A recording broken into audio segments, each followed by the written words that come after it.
Hey guys, this is Pete Tiger and welcome back to my channel and welcome back to the new comic book movie series। तो जैसा कि आप title देख के समझ ही गए होंगे कि आज हम एरीज गॉड ऑफ वॉर के ऊपर एक मूवी को मैं आपके साथ शेयर करने वाला हूं जो कि मार्वल कॉमिक्स से मैंने उठाई है। अब मार्वल कॉमिक्स की पूरी की पूरी सीरीज़ मैं बहुत पहले अपने चैनल के ऊपर कंप्लीट कर चुका था, तकरीबन 3 से 4 साल पहले। और उस टाइम पे क्योंकि मेरे पास इतना अच्छा माइक नहीं था, मेरे पास इतना अच्छा कॉन्फिडेंस नहीं था कि मैं अपनी नरेशन को इतना अच्छा रख पाता। और मेरे हिसाब से ये मार्वल की one of the most underrated, most violent और मोस्ट परफेक्टेड सीरीज़ है जो कि एरीज गॉड ऑफ वॉर के ऊपर लिखी गई है। मैं यहाँ पे सिर्फ मार्वल नहीं बल्कि डीसी कॉमिक्स और जहाँ कहीं भी एरीज का जिक्र किया गया है उन सब में होने वाली स्टोरीज में से इसको बेस्ट मानता हूँ एरीज के ऊपर। एरीज गॉड ऑफ वॉर इस स्टोरी के बाद से ही मेरा फेवरेट कैरेक्टर हो गया था मार्वल में। अब उसको आप हीरो भी समझ सकते हो और एंटी हीरो भी, लेकिन उन सारी की सारी चीज़ों को हम इसी एक कॉमिक के अंदर जानेंगे कि आखिरकार उसका कैरेक्टर इतना ज़्यादा वॉयलेंट, इतना ज़्यादा खतरनाक और डेंजरस क्यों है। अब इस स्टोरी को शुरू करने से पहले मैं आपको उसका थोड़ा सा बैकग्राउंड बताता चलूँ कि इस वक्त इस सीरीज़ का जो है पिछले किसी भी बड़े क्रॉसओवर इवेंट से कोई लेना देना नहीं है सिवाय एक के, जो कि थॉर रैग्नारॉक की सीरीज़ है। अब थॉर रैग्नारॉक की सीरीज़ जो है जिसके अंदर एसगार्ड का डिस्ट्रक्शन होता है उसको भी मैं एक मूवी के फॉर्म में ही बहुत पहले शेयर कर चुका हूँ, जिसका लिंक मैं नीचे डिस्क्रिप्शन में डाल दूंगा। तो उसके अंदर हमने देखा था कि किस तरीके से एसगार्ड जो है वो रैग्नारॉक के बाद मुकम्मल तौर पर ख़त्म हो चुका है, सारे के सारे नॉर्स गॉड्स की मौत हो चुकी है। तो ये इवेंट उसके बाद ही प्ले आउट होंगे और उसी पूरे के पूरे इवेंट की वजह से काफ़ी हेवली इन्फ्लुएंस्ड भी हैं। लेकिन ये स्टोरी मुकम्मल तौर पे जो है एक एरीज की स्टोरी होने वाली है जिसके अंदर हम उसके कैरेक्टर को बहुत बेहतर तरीके से जानेंगे। तो इस पूरी की पूरी सीरीज़ के अंदर हमारे पास 5 इशूज़ हैं और उन सारे के सारे इशूज़ को मिला के मैं एक मूवी की फॉर्म में आपके साथ शेयर करने लगा हूँ। सो गाइस, मुझे पूरी उम्मीद है कि आपने चैनल को सब्सक्राइब कर ही दिया होगा, और अगर ऐसा नहीं किया है तो इस वीडियो को स्टार्ट करने से पहले सिर्फ 1 सेकंड लगेगा चैनल को सब्सक्राइब करने में, उसको फ़ौरन से सब्सक्राइब करो ताकि हम इस मूवी को फ़ौरन से स्टार्ट कर सकें। सो गाइस, दिस इज पीट टाइगर। अब बिना किसी और बात के फ़ौरन से अपनी वीडियो को स्टार्ट करते हैं और उसके एंड में हम कुछ बातचीत वगैरह करेंगे ही।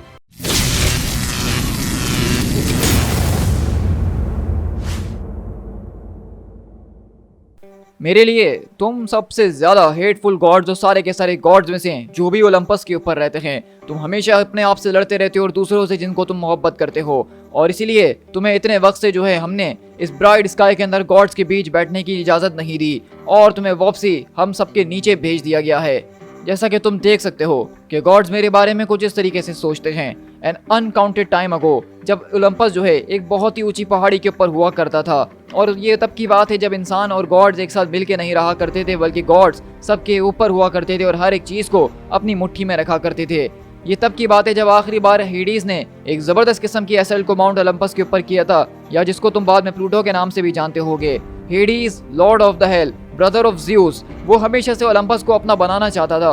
वो चाहता था कि ओलंपस उसका हो जाए और उसके पैरों की जूती के नीचे हर चीज़ के ऊपर वो रूल करता रहे, लेकिन ज़्यूस ऐसा कभी नहीं होने देते, और इसलिए ज़्यूस ने खुद मुझे पुकारा अपनी मदद के लिए। आखिरकार हेडीज कितनी देर से इन सारे के सारे गॉड्स की वॉल्स के ऊपर खड़े होकर इनको बेरहमी से मार रहा था, इसके बारे में मैं कुछ कह नहीं सकता हूँ।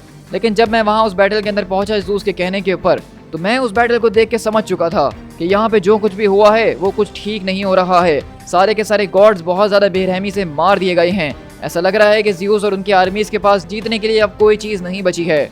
उनको किसी ऐसी चीज़ की ज़रूरत थी जो कि इस पूरी की पूरी बैटल का एक टाइड को तोड़ सके, और इसीलिए उन लोगों ने मेरे नाम को पुकारा, एरीज, गॉड ऑफ वॉर। आओ मेरी तरफ attackers of Olympus, warriors of Hades, citizens of hell, आओ मेरी तरफ क्योंकि मुझे स्लॉटर की प्यास है। हेडीज और उसकी सारी के सारी फोर्सेस पूरे के पूरे माउंट ओलंपस के ऊपर ऐसे आना शुरू हुई कि वो अपने पैरों के नीचे हर एक शख्स, हर एक गॉड को कुचलते जा रहे थे। उसके पास खतरनाक किस्म के बड़े बड़े मॉन्स्टर्स थे जो कि उसने सीधा हेल से बुलाए थे इस पूरे के पूरे माउंट ओलंपस पे अटैक करने के लिए। तकरीबन आधे से ज्यादा ओलंपस उसके पैरों के नीचे दब चुका था और ऐसा लग नहीं रहा था कि ओलंपस की दीवारें अब उसकी फोर्सेस को ज्यादा देर तक रोक पाएंगी। यहाँ तक कि Hercules, the strongest of the gods, Apollo, Poseidon और मोर्टल्स के अंदर होने वाले जांबाज वॉरियर्स जिस तरह के एक्िलीस और एजेक्स, उन लोगों को भी ज़्यूस ने यहाँ पे बुला लिया इस पूरी की पूरी बैटल के अंदर हिस्सा लेने के लिए। लेकिन उस सब से भी कोई फायदा नहीं हो पाया।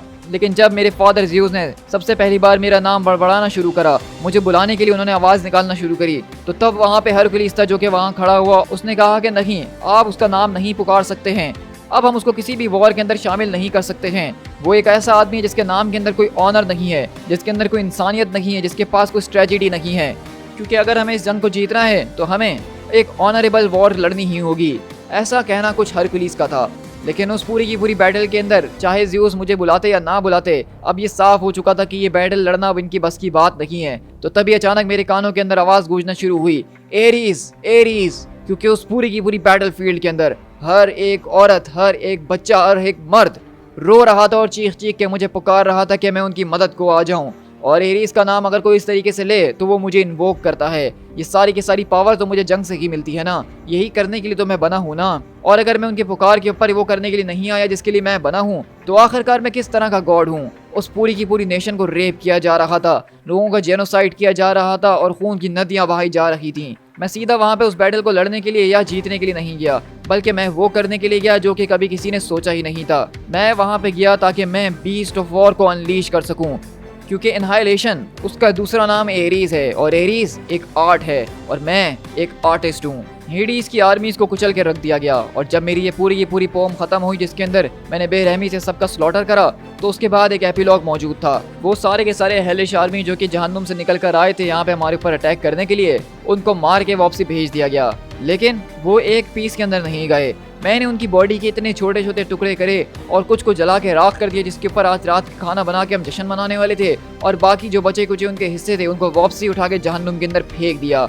और अगर अब वो जहन्नुम में जाके दोबारा जिंदा भी होते हैं तो कोई भी शख्स मुकम्मल तौर पे कभी कंप्लीट नहीं हो पाएगा, उसका कोई ना कोई हिस्सा उससे छीन लिया गया है। और अब वो सारी की सारी इटर्निटी उसी पूरी की पूरी तकलीफ में रहेगा और उसको याद रहेगा कि उन लोगों ने पंगा लेने का सोचा था तो किससे सोचा था, कि उन लोगों ने अगर मुकाबला करने का सोचा था तो किससे सोचा था।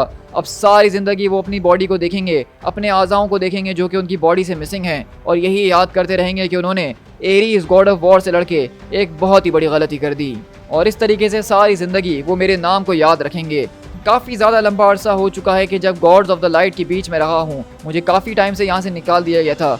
ज़्यूस जो कि मेरे फादर हैं, हेरा मेरी मदर हैं और उनके पूरे के पूरे पैंथियन वो मेरा अपना खून है, लेकिन उस सब के बावजूद उन लोगों ने मेरी सारी की सारी चीज़ों को देखते हुए मुझे अपने से अलग कर दिया था। वो हमेशा मुझ पर चिल्लाते थे जब मैं गॉड हुआ करता था कि मैं बहुत बेरहमी से लोगों को मारता हूँ, कि मेरे पूरे के पूरे जंग के स्टाइल के अंदर कोई ऑनर नहीं है, और इसी वजह से ओलंपियंस की इज्जत कम हो रही थी और उन लोगों ने मुझे अपने से अलग कर दिया।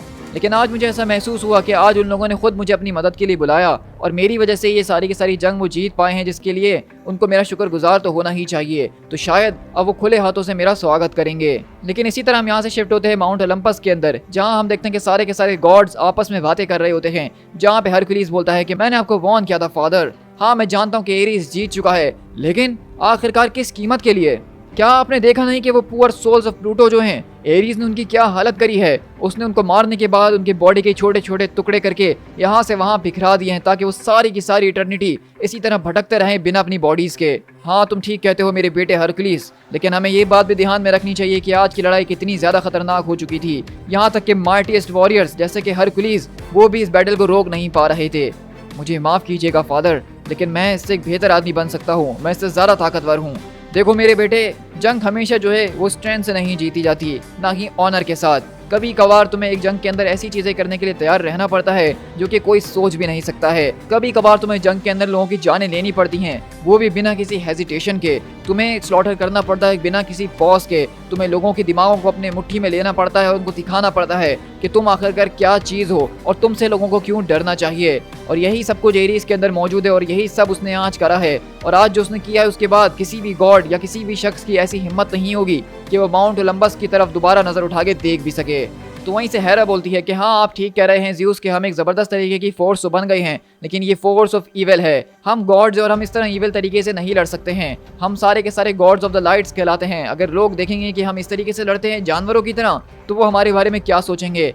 आपने अपने सबसे ज़्यादा डार्केस्ट ऑफ द ब्लड को यहाँ पे बुलाया इस जंग के अंदर, लेकिन अब जंग खत्म हो चुकी है। और आपको ये बात भी ध्यान में रखनी चाहिए कि एरीज वो शख्स है जो कि औरतों और बच्चों तक को नहीं छोड़ता है। वो एक इंसान नहीं बल्कि एक जानवर है जो कि अपने रास्ते में आए हुए अपनी हर एक चीज़ को कुचल देता है। उसको सिर्फ जंग जीतने से मतलब है, उसको कोई फर्क नहीं पड़ता कि उस जंग के अंदर कौन है और कौन नहीं। मुझे लगता है कि वो शायद हमारे फादर क्रोनोस के ऊपर कुछ ज़्यादा ही चले गया है, जिनको आपने खुद अपने हाथों से मारा था। तो ज़्यूस बोलते हैं कि उनका नाम मेरे सामने लेने की हिम्मत मत करो औरत, मुझे उनका नाम सुनना भी पसंद नहीं है। और जो कुछ भी मैंने अपने फादर के साथ करा वो करना ज़रूरी था, क्योंकि वो अपनी हदों को पार कर चुके थे। वो एक गॉड नहीं बल्कि एक कलंक बन के रह गए थे और उनको रोकना ज़रूरी हो गया था। मेरे ख्याल से हमें अपने से एरीज को इतना ज़्यादा दूर नहीं करना चाहिए, लेकिन अगर तुम लोग को मानना ऐसा ही है सबका, तो फिर हम उसको अपने से दूर करते हैं। एरीज को हम इंसानों के बीच रहने का मौका देते हैं और देखते हैं क्या उन इंसानों को कभी उसकी ज़रूरत पड़ती है या नहीं पड़ती है। अब मैं बस इसी बात की उम्मीद करता हूँ कि एरीज का नाम यहाँ पे अब दोबारा कभी ना लिया जाए और उसकी यादों को हमारे दिमाग से मिटा दिया जाए।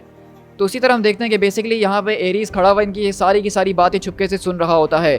और जैसा कि उसने सोचा था कि ये गॉड्स उसकी इज्जत करेंगे, उसको प्यार देंगे, उसको मोहब्बत करेंगे, लेकिन यहाँ पे बिल्कुल उल्टा ही हो रहा है। एरीज ने उनको एक तो पूरी की पूरी बैटल जितवाई, लेकिन उसके जीतने के तरीकों के ऊपर अब वो सवाल उठा रहे हैं और उसको अपने से अलग कर दिया काफ़ी सालों बाद। और तब जाके मुझे ये बात आखिरकार समझ में आ गई कि मैं चाहे जो भी करने की कोशिश कर लूँ, मैं in God's of the lights के साथ नहीं रह सकता हूँ। ये मुझे कभी भी अपनाएंगे नहीं और मेरे तरीकों पे हमेशा सवाल उठाते रहेंगे।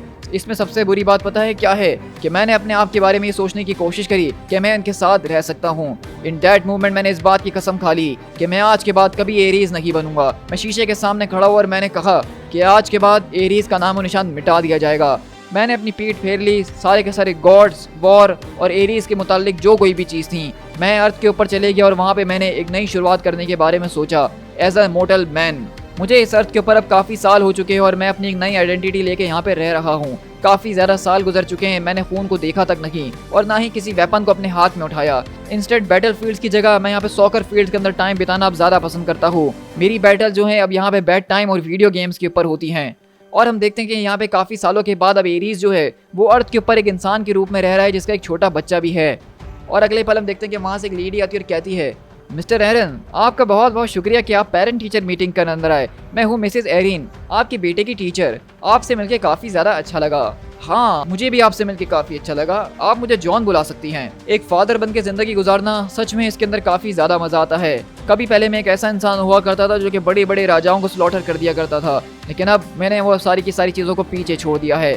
मैंने अपनी कुछ पुरानी रेयर ग्रीक चीज़ों को बेचा एक आदमी को, जिसके बाद मुझे इतना पैसा मिल गया कि मैं अपनी नई ज़िंदगी की शुरुआत कर सकूँ। और उसी पैसे का इस्तेमाल करके मैंने ये खूबसूरत सी अपनी छोटी सी ज़िंदगी बनाई। ये औरत जो है मेरे असली पास्ट के बारे में कुछ नहीं जानती है और ना ही मेरे बेटे एलेक्स के बारे में, और ना ही मेरा बेटा इस बारे में जानता है कि वो कहाँ से आया है और उसके अंदर क्या क्या शक्तियाँ मौजूद हैं। और मैं इस बात की उम्मीद करता हूँ कि उसको कभी पता भी ना चले कि वो कौन है और वो क्या कर सकता है। इसकी टीचर मुझे एलेक्स के बारे में वो बातें बता गई जो कि मैं ऑलरेडी पहले से जानता हूँ। वो बहुत ही शातिर है और काफ़ी ज़्यादा स्मार्ट भी है। उसका दिमाग आम बच्चों से कुछ ज़्यादा ही तेज़ चलता है, लेकिन उनके मुताबिक वो थोड़ा सा एग्रेसिव भी है। मैंने उनको समझाने की कोशिश करी कि वो कोई एग्रेसिव बच्चा नहीं है, वो सिंपली अपने ग्राउंड को स्टैंड करना जानता है, वो कमज़ोर नहीं है। ऑफ कोर्स क्योंकि वो एक औरत है तो उसको ये एग्रेशन ही लग रहा होगा, और इसी वजह से मुझे औरतों के टच से बहुत ही ज़्यादा नफरत है। इसीलिए मैंने अपने बेटे एलेक्स को अकेले ही पाला है और हमेशा उसकी माँ से दूर रखा है। मैं एलेक्स को कभी उसकी माँ से नहीं मिलने दूंगा और ना ही उसको उसकी ज़रूरत है, क्योंकि एक औरत एक मर्द को कमज़ोर बना देती है, नरम बना देती है। और मैं जानता हूँ कि अगर इस दुनिया के अंदर मर्द को रहना है तो उसको स्ट्रॉन्ग बनना होगा सर्वाइव करने के लिए, चाहे वो थर्ड ग्रेड के अंदर ही क्यों ना हो। और इसी तरह हमारी कहानी शिफ्ट होती है प्लेग्राउंड के अंदर, जहाँ पे हम देखते हैं कि एरन यहाँ पे यानी कि एरीज जो है वो अपने बेटे एलेक्स को यहाँ प्लेग्राउंड से लेने के लिए आता है और वो अपने दोस्तों के साथ खेल रहा होता है और कहता है कि ये पीस आउट वगैरह तुम किस तरह की बातें कर रहे हो। तो एलेक्स बोलता है कि डैड आप काफ़ी बूढ़े हो चुके हैं। हाँ तुम ठीक कह रहे हो, लेकिन मैं जितना दिखता हूँ उससे कहीं ज़्यादा बूढ़ा हूँ मेरे बेटे। चलें डैड अब गाड़ी तक रेस लगाते हैं, बहुत बातें हो गई हैं। अरे यार बेटा तुम जानते हो ना कि आजकल मेरी बैग थोड़ी सी, अरे रुको मैं तुम्हें अभी बताता हूँ। हे डैड ये चीटिंग है, आप मुझसे तेज भाग रहे हैं। और इसी तरह हम यहाँ पे घर में शिफ्ट होते हैं रात के टाइम, जहाँ पे एरन एक घर के अंदर रह रहा है और अपनी जिंदगी को बिल्कुल बदल चुका है, जहाँ पे वो एक शरीफ आदमी बन चुका है और अपने बेटे का ख्याल रख रहा है और बर्तन वगैरह धो रहा है। और इसी तरह हम देखते हैं कि टीवी के ऊपर वहाँ कुछ न्यूज़ वगैरह चल रही होती है, जिसके अंदर यहाँ पे कुछ सोल्जर्स और बगदाद वगैरह की फाइट दिखाई जा रही होती है। और वहीं पे एरन आके टीवी बंद कर देता है। तो एलेक्स बोलता है कि मुझे ये आवाज़ें सुन के काम करने में ज़्यादा आसानी होती है। तो एरन बोलता है कि देखो बेटा हम इसके बगैर भी ये सब कर सकते हैं। क्या तुम्हें वाकई में ये सारी की सारी किलिंग और डाइंग वाली आवाज़ें सुन के अच्छा महसूस होता है? डैड ये आप कैसी बातें कर रहे हैं? नहीं कुछ नहीं मेरे बेटे, बस मिसेस एरिन मुझे कह रही थी कि तुम आजकल स्कूल के अंदर कुछ ज़्यादा ही लड़ रही हो, तो आखिरकार ये सब कुछ किस बारे में चल रहा है? मैंने तुम्हें क्या बताया था कि तुम्हें कैसे लड़ना चाहिए? हाँ डैड आपने बताया था कि अगर मेरा मुकाबला एक से ज़्यादा लड़कों से हो रहा है तो मैं हमेशा सबसे बड़ा जो है उनमें उसकी नाक के ऊपर वॉर करूं, और जब उसकी नाक से खून निकलेगा तो बाकी के सारे लोग उसके खून को देख के डर जाएंगे और इस मोमेंट में मुझे टाइम मिल जाएगा वहाँ से भागने का या उनको भगाने का। ये हुई ना बात मेरे बेटे, बस इसी तरह इस सारे के सारे सबक को याद रखना। हाँ लेकिन सिर्फ इतना ही नहीं, मुझे बहुत अच्छे तरीके से पता है कि उनको फिंगर लॉक कैसे करना है। और हम देखते हैं कि इतनी छोटी उम्र के अंदर जो एलेक्स है वो काफ़ी ज़्यादा हमें स्किल्ड नज़र आ रहा है और वो एरीज के साथ काफ़ी ज़्यादा प्रैक्टिस करके मजबूत हो गया है। और हम देखते हैं कि एरन उसको अपने हाथों के अंदर दबोच लेता और कहता है तो बताओ क्या तुम अब हार मानते हो? तो वो कहता है कि नहीं मैं कभी हार नहीं मानूंगा क्योंकि आपने मुझे यही सिखाया है। तो ये देख के एरन काफ़ी ज़्यादा खुश होता है कि उसका बेटा मजबूत पे मजबूत बनते जा रहा है। लेकिन इसी तरह हम अगले दिन शिफ्ट होते हैं जहाँ पे एरन एलेक्स को छोड़कर कहता है आज कोई लड़ाई झगड़ा नहीं करना मेरे बेटे, और मैं रोजाना की तरह 3 बजे तुम्हें लेने के लिए आऊंगा।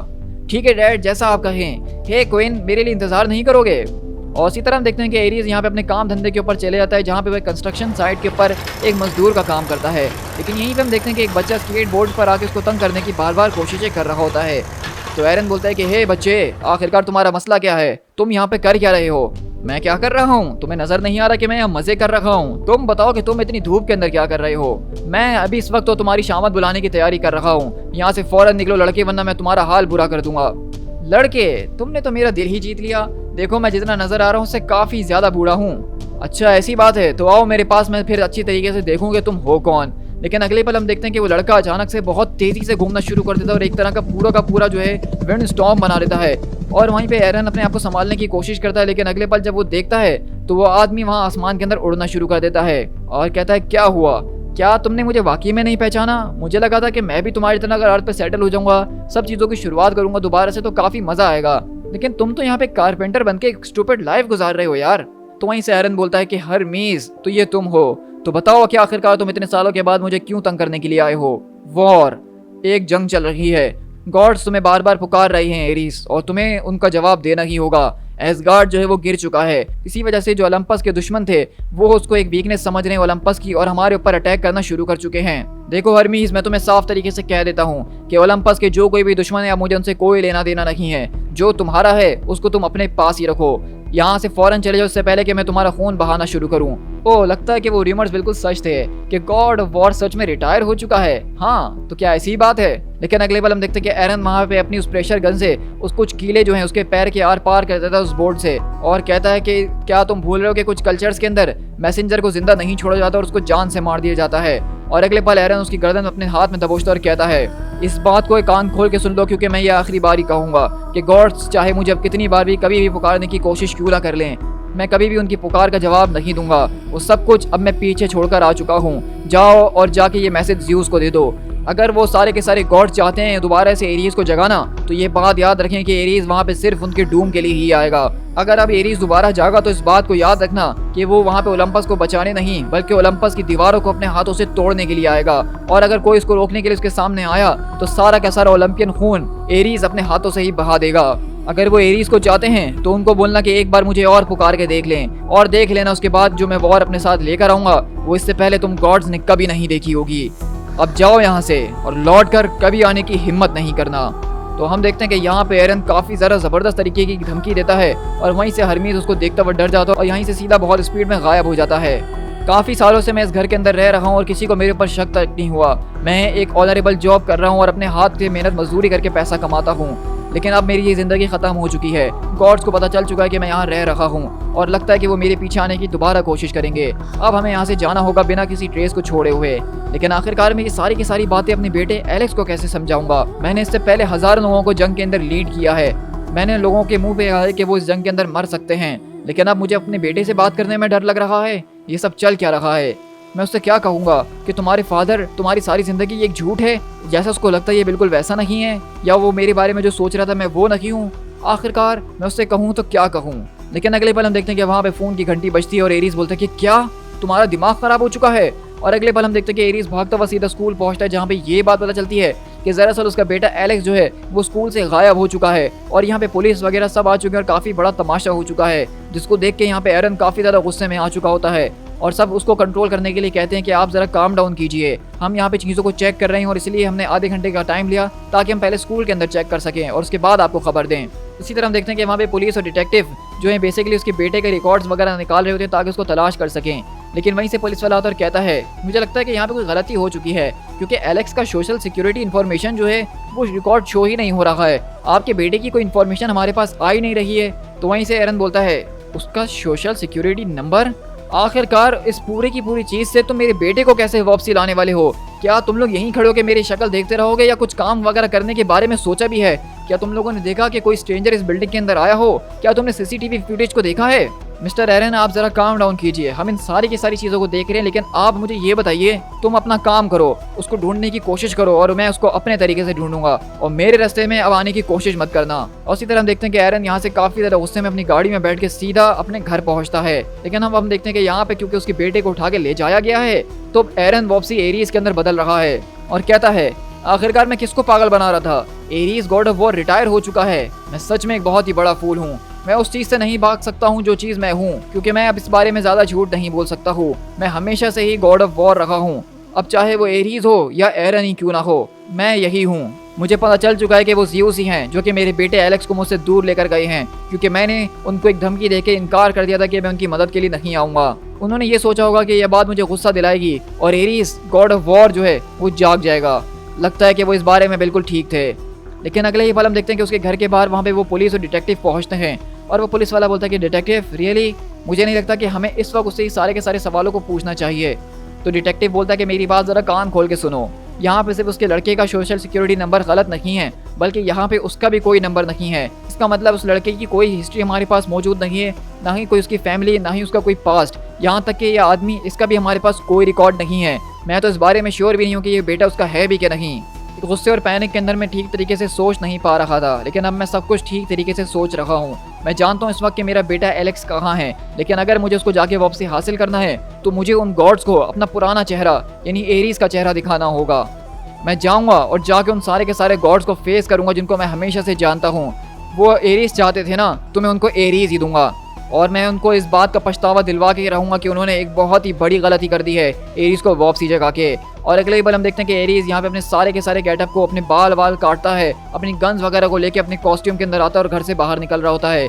जहाँ पे ये देख के डिटेक्टिव जो कि दरवाजे पे खड़े होते हैं वो एकदम चिल्लाते हैं और सबको पीछे हटने के लिए कहते हैं। लेकिन अगले ही पल हम देखते हैं कि एरन अगले पल अपने पूरे के पूरे एरीज गॉड ऑफ वॉर के गेटअप के अंदर आ चुका है, जहाँ पे उसके पास गन्स, मिसाइल्स, तलवार, बॉम्ब और हर एक चीज से वो लदा पड़ा है और कहता है कि तुम लोगों के लिए बेहतर यही होगा कि तुम लोग मेरे रास्ते से फौरन हट जाओ। फोरियंस, ओलंपस, इन सारे के सारे ग्रेट माउंटेन्स के बैक पे काफ़ी सालों से खड़ा हुआ है। ये एक माइटी इम्पेनेबल फोर्ट्रेस है जिसके अंदर घुसने के बारे में कोई सोच भी नहीं सकता है। ये तब से यहाँ पे खड़ा है जब से आखिरी बार हमने टाइटन्स को क्रश करके यहाँ से भगाया था, जब से ही एक फादर एक सन के खिलाफ हुआ था और उसने अपने फादर को जान से मारा था। ये कोई एक्ट ऑफ नेचर नहीं था, कोई एक्ट ऑफ नेचर जो है ओलंपस को डिस्ट्रॉय नहीं कर सकती है, क्योंकि ओलंपस के गॉड्स वो सारी की सारी नेचर को कंट्रोल करते हैं। कोई एक ऐसा आदमी नहीं है जो कि इस जगह को हिला सके। ये हमारा घर है और ये गॉड्स के लिए बनाया गया था। कोई इंसान नहीं है जो कि हमारे घर को हिला सके, क्योंकि हम गॉड्स ने ही तो इंसानों को बनाया है। और कोई ऐसा एलियन भी नहीं है जो कि इतनी ज़्यादा हिम्मत कर सके कि ओलंपस को कॉन्क्योर करने के बारे में सोचे, क्योंकि हम सुप्रीम हैं। लेकिन अब अचानक ये एक स्ट्रेंज अनडेड ईवल जो है वो ईस्ट की तरफ से हमारी तरफ आ रहा है और इसके अंदर इतनी हिम्मत है कि ये हमारे लैंड्स के अंदर घुसने की कोशिश कर रहा है, हमारे लोगों को धमका रहा है, उनको जान से मार रहा है, हमारी सारी की सारी हिस्ट्री को बर्बाद कर रहा है। नहीं, कोई गॉड नहीं था जिसके अंदर इतनी हिम्मत हो सिवाय हेडीज के, जिसने आज से पहले ओलंपस को कॉन्क्योर करने की कोशिश करी थी। कोई और गॉड जो है कभी इतना करीब नहीं आया ओलंपस को फतह करने के लिए जितना अब ये गॉड आ चुका है। ये ईस्टर्न गॉड जो हैं इन्होंने मेरी रिस्पेक्ट को अर्न कर लिया है। हाँ, मैं मान गया कि इनके अंदर दम है, लेकिन अब वक्त आ चुका है कि इनको बता दिया जाए कि उनका मुकाबला किससे हो रहा है। ये कोई आम छोटे मोटे गॉड नहीं जिसका वो किला फतह कर सकें और उनके ऊपर हुक्मरानी करना शुरू कर दें। हम वो हैं जो कि सबके ऊपर सुप्रीम हैं। हम वो हैं जिन्होंने इस पूरी की पूरी अर्थ को एक छोटे से वक्त के अंदर ब्लेस किया है। तो इसलिए अब मैं तुम्हें पुकारता हूँ कि तुम इस बैटल का हिस्सा बनो और इनको अच्छे तरीके से सबक सिखाओ। एकिलीज मेरे बेटे, सामने आओ। और अगले ही पल हम देखते हैं कि यहाँ पे हमें ओलंपस के ऊपर शिफ्ट होते हैं एक फाइट के अंदर, जहाँ पे ये खतरनाक किस्म की एक जंग चल रही है जिसके बारे में हरमीज वॉर्न करने के लिए आया था।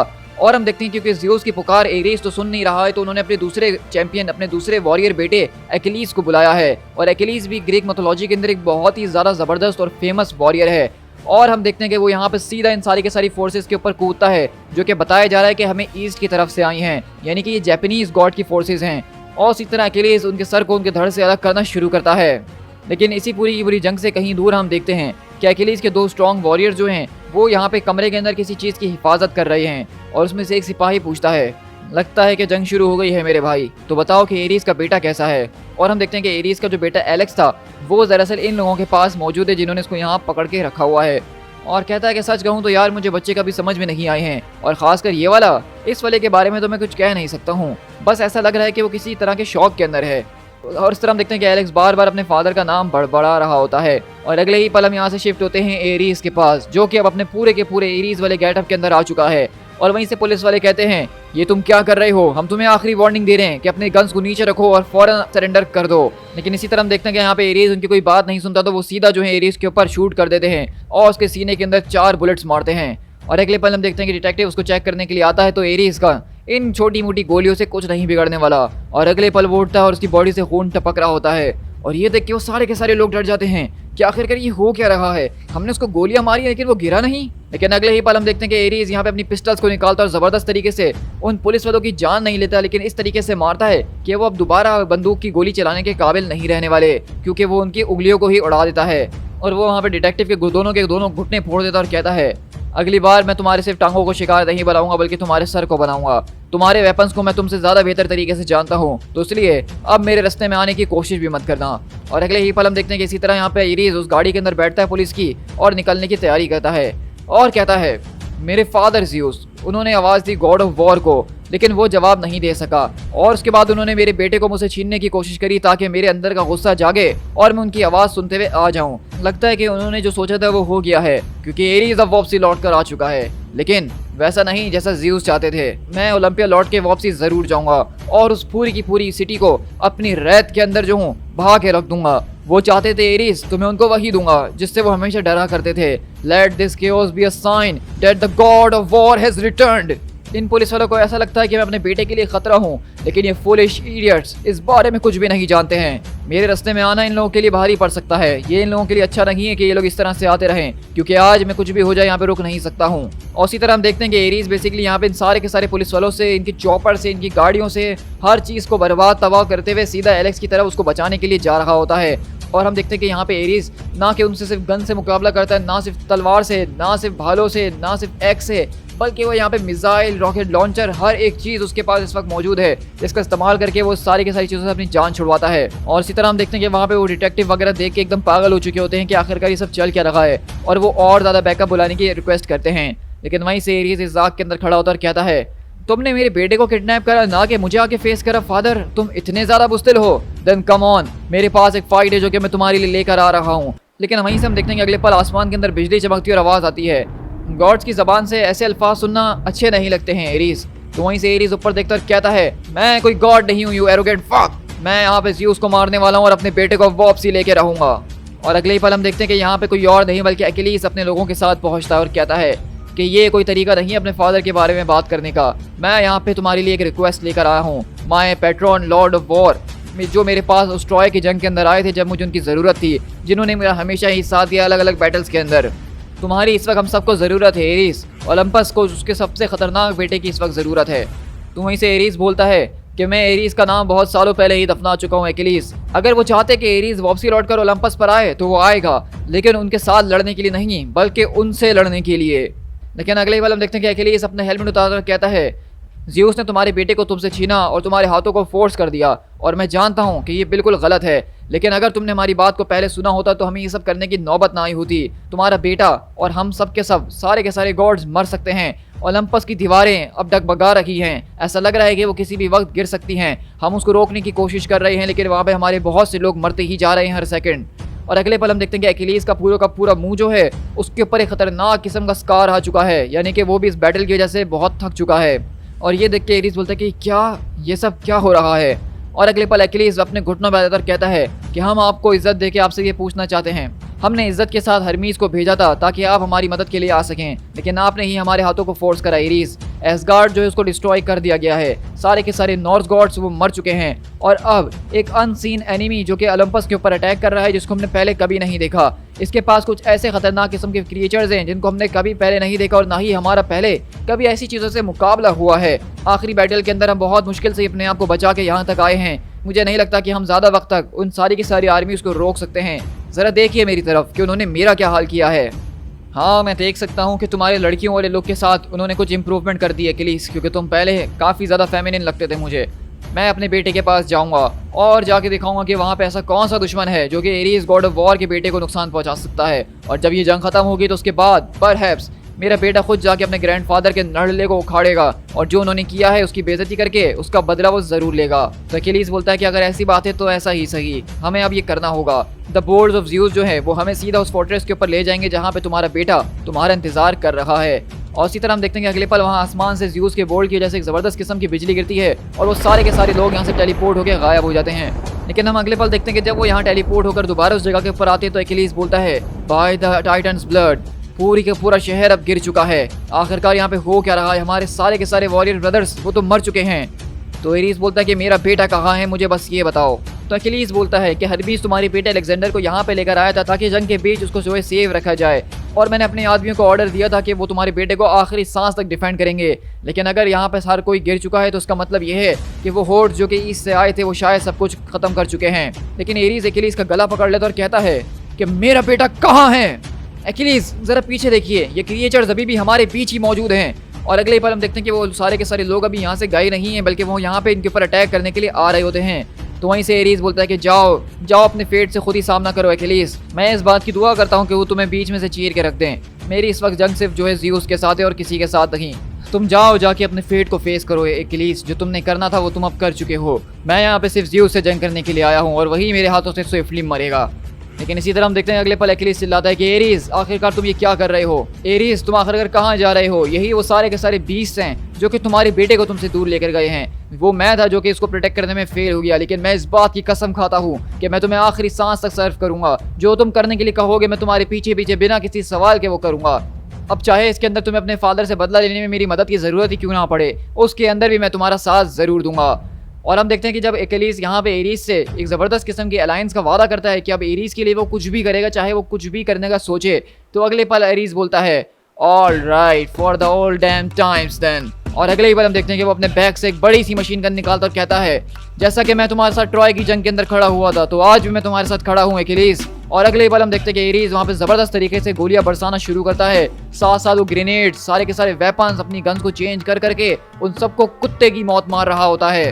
लेकिन एरीज बोलता है कि बस अब बहुत हो चुका है, इंसानी खिलौनों से खेलने का वक्त अब जा चुका है। मैं उनकी आंखों में अपना डर देखना चाहता हूँ, मैं अपनी आंखों में उनके डर को देखना चाहता हूँ, मैं उनकी डेथ को अपनी मुट्ठी में पकड़ना चाहता हूँ। लेकिन अगले पल हम देखते हैं कि वहाँ से एक ज़बरदस्त तरीके की बिजली गिरती है आसमान से और एरीज बोलता है कि क्या हो रहा है। तो अकीलीस बोलता है जरा अपने आप को संभालने की कोशिश करो एरीज, लगता है कि जिसकी प्रेयर तुम कर रहे थे उसको आंसर कर दिया गया है, हमें जो है टेलीपोर्ट करके हॉल्स ऑफ द फादर तक ले आया गया है।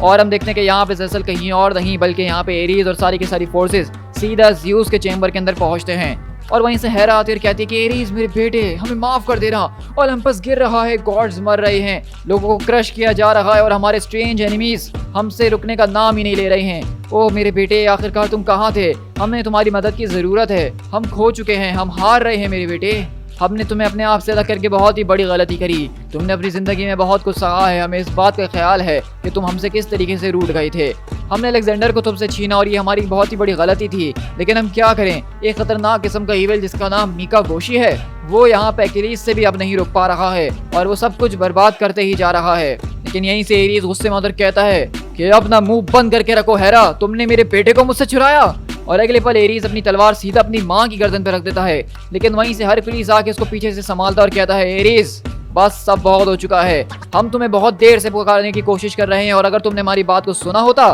तो आज तुम्हारा बेटा इस डेंजर के अंदर नहीं होता।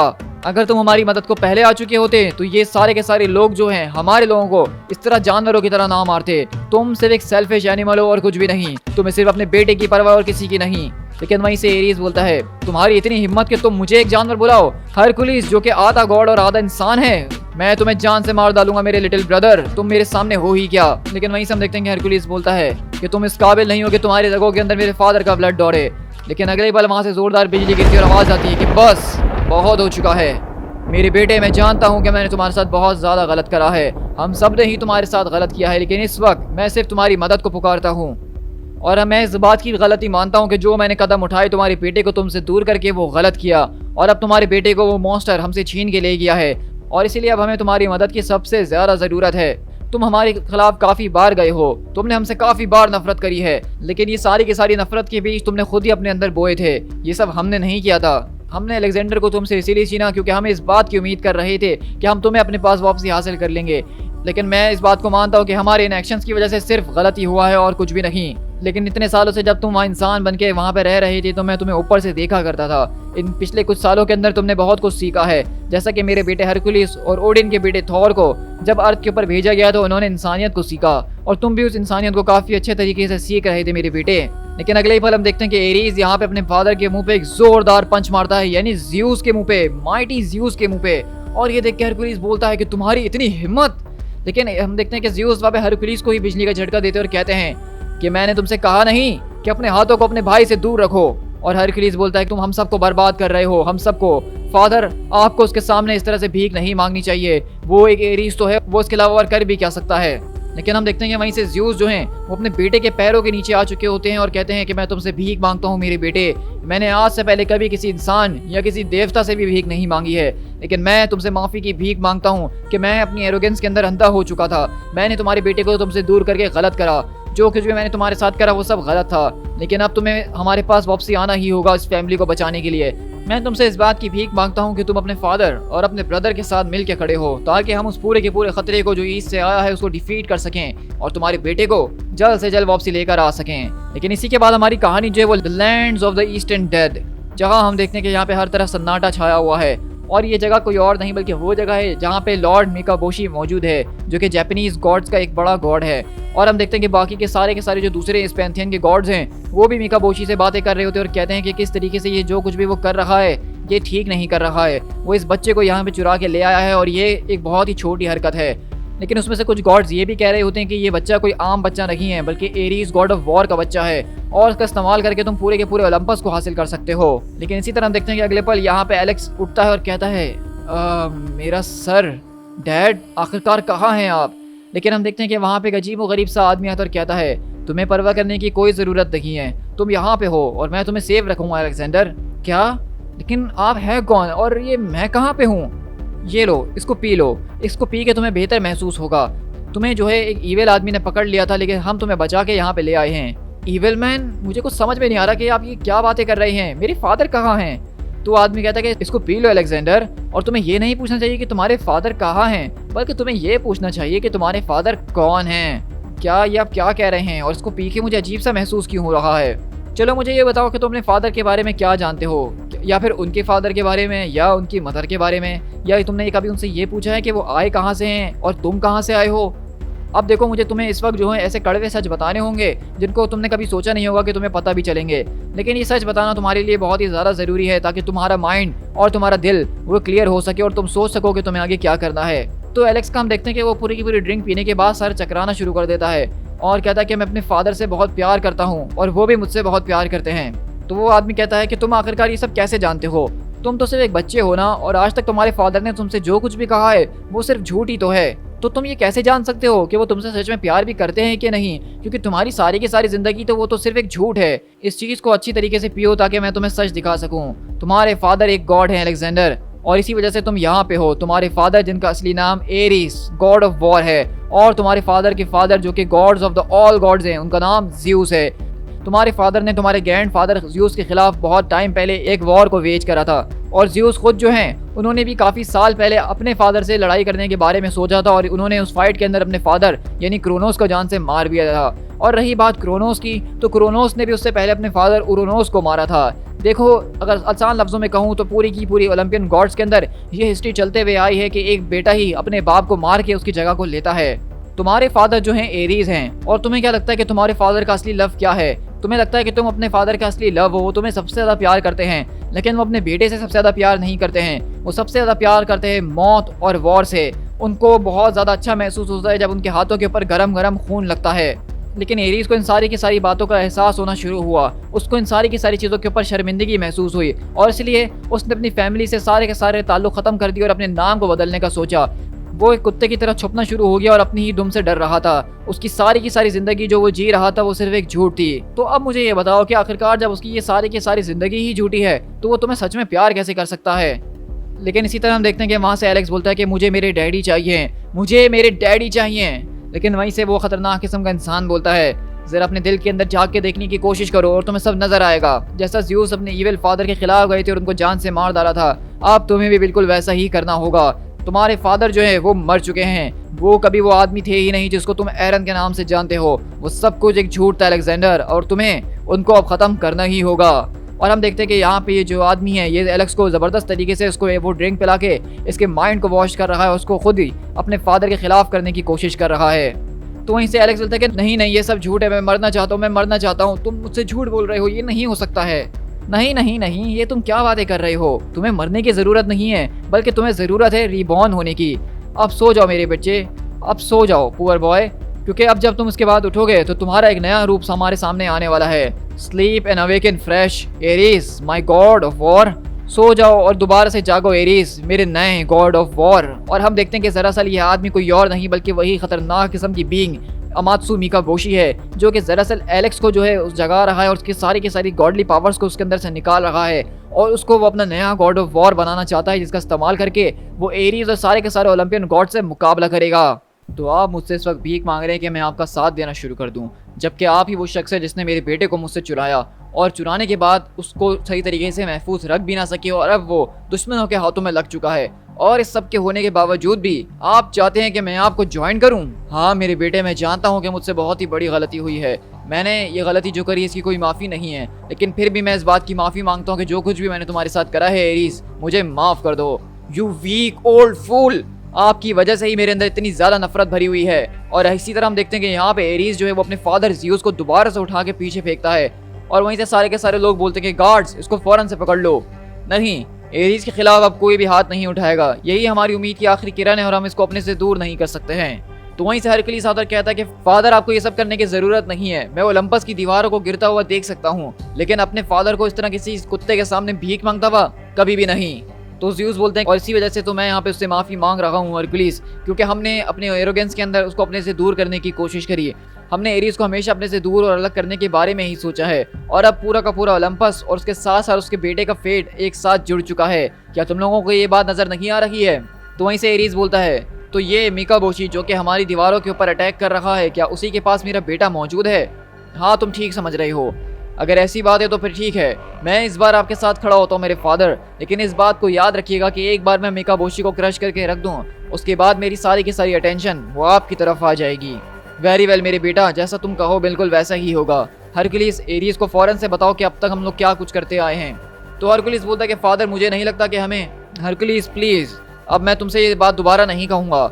और अगले ही पल हम देखते हैं कि इसी तरह सारे के सारे ओलंपियन गॉड्स अपने वॉर रूम के अंदर शिफ्ट होते हैं, जहाँ पे हरकुलिस उनको ये सारी की सारी जंग के बारे में बता रहा होता है, और वो बताता है एरीज पूरे के पूरे हमारे एंशिएंट पैंथियन के ऊपर ऐसा लग रहा है कि काला साया छा चुका है, जैसा कि तुम जब अर्थ के ऊपर मौजूद थे थॉर, ओडिन और सारा का सारा एसगार्ड उसको डिस्ट्रॉय कर दिया गया है। अभी हमारे पास इस बात की डिटेल्स तो नहीं है कि वो किस तरीके से डिस्ट्रॉय हुआ, उसके पीछे कौन था, लेकिन हम इतना ज़रूर जानते हैं कि मिकाबोशी का उससे कुछ लेना देना नहीं था। लेकिन मिकाबोशी के बारे में पता किया जाए तो एक एंशिएंट जैपनीज पैंथियन से आता है, जिसके पास एक बहुत ही ज़्यादा खतरनाक किस्म की पावर और फोर्स मौजूद है। इसने सारे के सारे जैपनीज पैंथियन के अंदर आपस में सिविल वॉर करवा के सबको बर्बाद कर दिया है। इस वक्त पूरा का पूरा जैपनीज पैंथियन जो है उसके अंदर केओस हर तरफ फैली हुई है, वो सारे के सारे गॉड्स यहाँ से वहाँ भटक रहे हैं। उसकी आर्मीज ने सबसे पहली बार हमारे यहाँ पे फील्ड ऑफ गोल्ड के ऊपर अटैक करा था, और उसको गिराने के तुरंत बाद ही वो ओलंपस की दीवारों तक आना शुरू हो चुके हैं। मिकाबोशी के पास इस तरह की एबिलिटीज़ मौजूद है कि वो अपनी पूरी की पूरी आर्मीज़ को टेलीपोर्ट करके कहीं पे भी ट्रांसपोर्ट कर सकता है, और हम उसके बारे में पता भी नहीं लगा पाते कि उसकी आर्मीज़ कब और कहाँ हमारे ऊपर अटैक कर रही हैं। हमारे इस दीवार को बचाते बचाते काफ़ी ज़्यादा हीरोज़ ऑलरेडी मर चुके हैं। और वहीं से हम देखते हैं कि अकिलीस आता और कहता है, तुमने ठीक कहा बिल्कुल हरकुलिस, मेरे 3 बहुत ही ज़्यादा बहादुर सिपाही जो हैं एरीज के बेटे को प्रोटेक्ट करते हुए अपनी जान को गंवा बैठे हैं। हम लोग इस वक्त यहाँ पे खड़े हुए हैं, और हमारे साथ जो कभी खड़े हुआ करते थे वो यहाँ मौजूद नहीं है। ज़्यूस पहले से काफ़ी ज़्यादा कमज़ोर हो चुके हैं, अब तुम ही हमारी आखिरी उम्मीद हो। लेकिन वहीं से हरकुलिस बोलता है कि परहैप्स तुम ठीक कह रहे हो, लेकिन इस बात को याद रखना कि अभी भी तुम लोगों को ऑर्डर मुझसे ही लेने हैं। लेकिन वहीं से एरीज बोलता है कि अपना मुंह बंद करके रखो, तुम्हारे जैसे आर्म रेसल करने वाले गॉड्स यहाँ पे इस पूरे की पूरी बैटल का चार्ज लेंगे, ऐसा नहीं हो सकता है, क्योंकि तुम लोग जंग और उसके बारे में कुछ जानते नहीं हो, और इसी तरह तुम इतने बुरे तरीके से फेल हो रहे हो। मेरे ख्याल से तुमसे बेहतर कैप्टन जो है वो अकिलीस बन सकता था, उसको इस पूरी की पूरी कैंपेन का चार्ज देना चाहिए था। और ये बताओ कि ओडेसिस कहाँ है, मुझे वो कहीं नज़र नहीं आ रहा। तो हरकुलिस बोलता है कि वो भी मर चुका है। ओहो, ये तो काफ़ी ज़्यादा बुरा हुआ, क्योंकि मुझे तो वो लड़का काफ़ी पसंद आने लगा था। तो अब बताओ कि आखिरकार इस वक्त हमारे साथ कौन कौन लोग मौजूद है जो कि जंग में आ सकते हैं। और इसी तरह अगले पल हम एक ज़बरदस्त किस्म का पैनल देखते हैं, जहाँ पे लिटरली बहुत ही ज़्यादा बड़े बड़े और मशहूर सारे के सारे ओलंपियन गॉड्स हमें नजर आते हैं। और एकिलीज बताता है कि इस वक्त हमारे साथ गॉड अपोलो और अथीना मौजूद हैं, मेरा कजन पेट्रोक्लस भी मौजूद है, थीसियस, एजेक्स, जेसन और उसके सारे के सारे साथी, साथ साथ यहाँ पे परसियस भी मौजूद है। सच कहूँ तो हमारे पास काफी ज्यादा अर्थबाउंड हीरोज है जो कि हमारा साथ दे सकते हैं। तो एरीज बोलता है वो तो दिख रहा है, लेकिन इस वक्त हमें इस आर्मी को अगर डिफीट करना है तो हमें हीरोज से किसी ज्यादा की जरूरत है। क्या तुम मुझे इस मिकाबोशी के बारे में कुछ और बता सकते हो? तो इसी तरह वहाँ पे एकिलीज बताता है Amatsu Mikaboshi, the august star of heaven, the Japanese god of evil, उसके पास कुछ ऐसी शक्तियां जिसको हमने आज से पहले कभी नहीं देखा। वो अपने अंदर किसी भी तरह के कोड ऑफ ऑनर को पोजेस नहीं करता है जिस तरह दूसरे जापानीज वॉरियर्स करते हैं। मैंने उससे एक बार मुकाबला करा और मैं इस बात को नहीं जानता कि मैं उससे जिंदा बचकर कैसे आया। मेरी बॉडी के ऊपर उसने ऐसे ऐसे स्कार छोड़े हैं जो कि कभी कोई गॉड नहीं छोड़ पाया। उसने नियरली मुझे बीच में से चीर के ही रख दिया था और जब मैं उसके करीब था तो मैंने सस्पेक्ट करा कि उसके अंदर स्किल से ज्यादा मैजिक मौजूद है। इसके पास एक बहुत ही ज्यादा बड़ी डेड वॉरियर्स की आर्मी है जो कि मरे हुए सोमराई हैं और उनको मारना इतना ज्यादा आसान नहीं क्योंकि वो हमारे सिंगल ब्लो के अंदर नहीं गिरते हैं। उनको मारने के लिए भी हमें अपनी अच्छी खासी जान को लगाना पड़ता है। लेकिन उसकी आर्मी की जो खास बात है वो उसकी स्ट्रेंथ नहीं बल्कि उसका नंबर है एरीज। वो इतने ज्यादा है कि एक जंग के अंदर ऐसा लगता है कि आप मिलियंस ऑफ रैट से लड़ रहे हैं। अगर आप 1000 चूहों को मार भी रहे हैं तो उसके बावजूद भी कुछ लाखों चूहे जो हैं वो आपको आहिस्ता आहिस्ता नीचे से मारने की कोशिश कर रहे हैं। वो हमें ऐसे घेरते हैं कि हम वहाँ से निकल नहीं पाते हैं और हमें तो पता भी नहीं चल पाता कि वो अचानक कब हमारे सामने आ जाएं क्योंकि वो इस तरीके से छुप के अपने आप को कवर कर सकते हैं। लेकिन हम देखते हैं कि जब यहाँ पे ये बातें चली रही होती हैं तो वहाँ पे ये पूरी की पूरी दीवार टूट के गिरती है और जोरदार धमाका होता है और वहाँ से अमात्सु मिकाबोशी की फोर्सेस पहुंच चुकी हैं और हीरोज अपनी तलवारों को निकालते हुए चिल्लाते हैं कि उन्होंने हमारी दीवारों को चीर दिया है। लगता है कि वो अपने आप को छुपाने में बहुत ही ज्यादा सक्सेसफुल हो गए और हमें पता ना चल सका। और इस तरफ देखते हैं कि हरकुलिस यहाँ पे उस पूरे के पूरे टेबल को उठाता है जिसके ऊपर वो अपनी तैयारी कर रहे थे और कहता है कि पीछे हट जाओ सारे के सारे। हमारे आंखों के सामने एरीज पहले ही हमारे फादर की काफी बेइज्जती कर चुका है और अब ओलंपस की बेइज्जती होते हुए हम अपनी आंखों से नहीं देख सकते हैं। By the boards of Zeus, हम तुम में से किसी एक को भी नहीं छोड़ेंगे। अब मैं तुम लोगों को दिखाऊंगा कि आखिरकार जंग को हार्ड ऑफ ऑनर के साथ कैसे लड़ा जाता है, ना कि हेट और गाइल के साथ।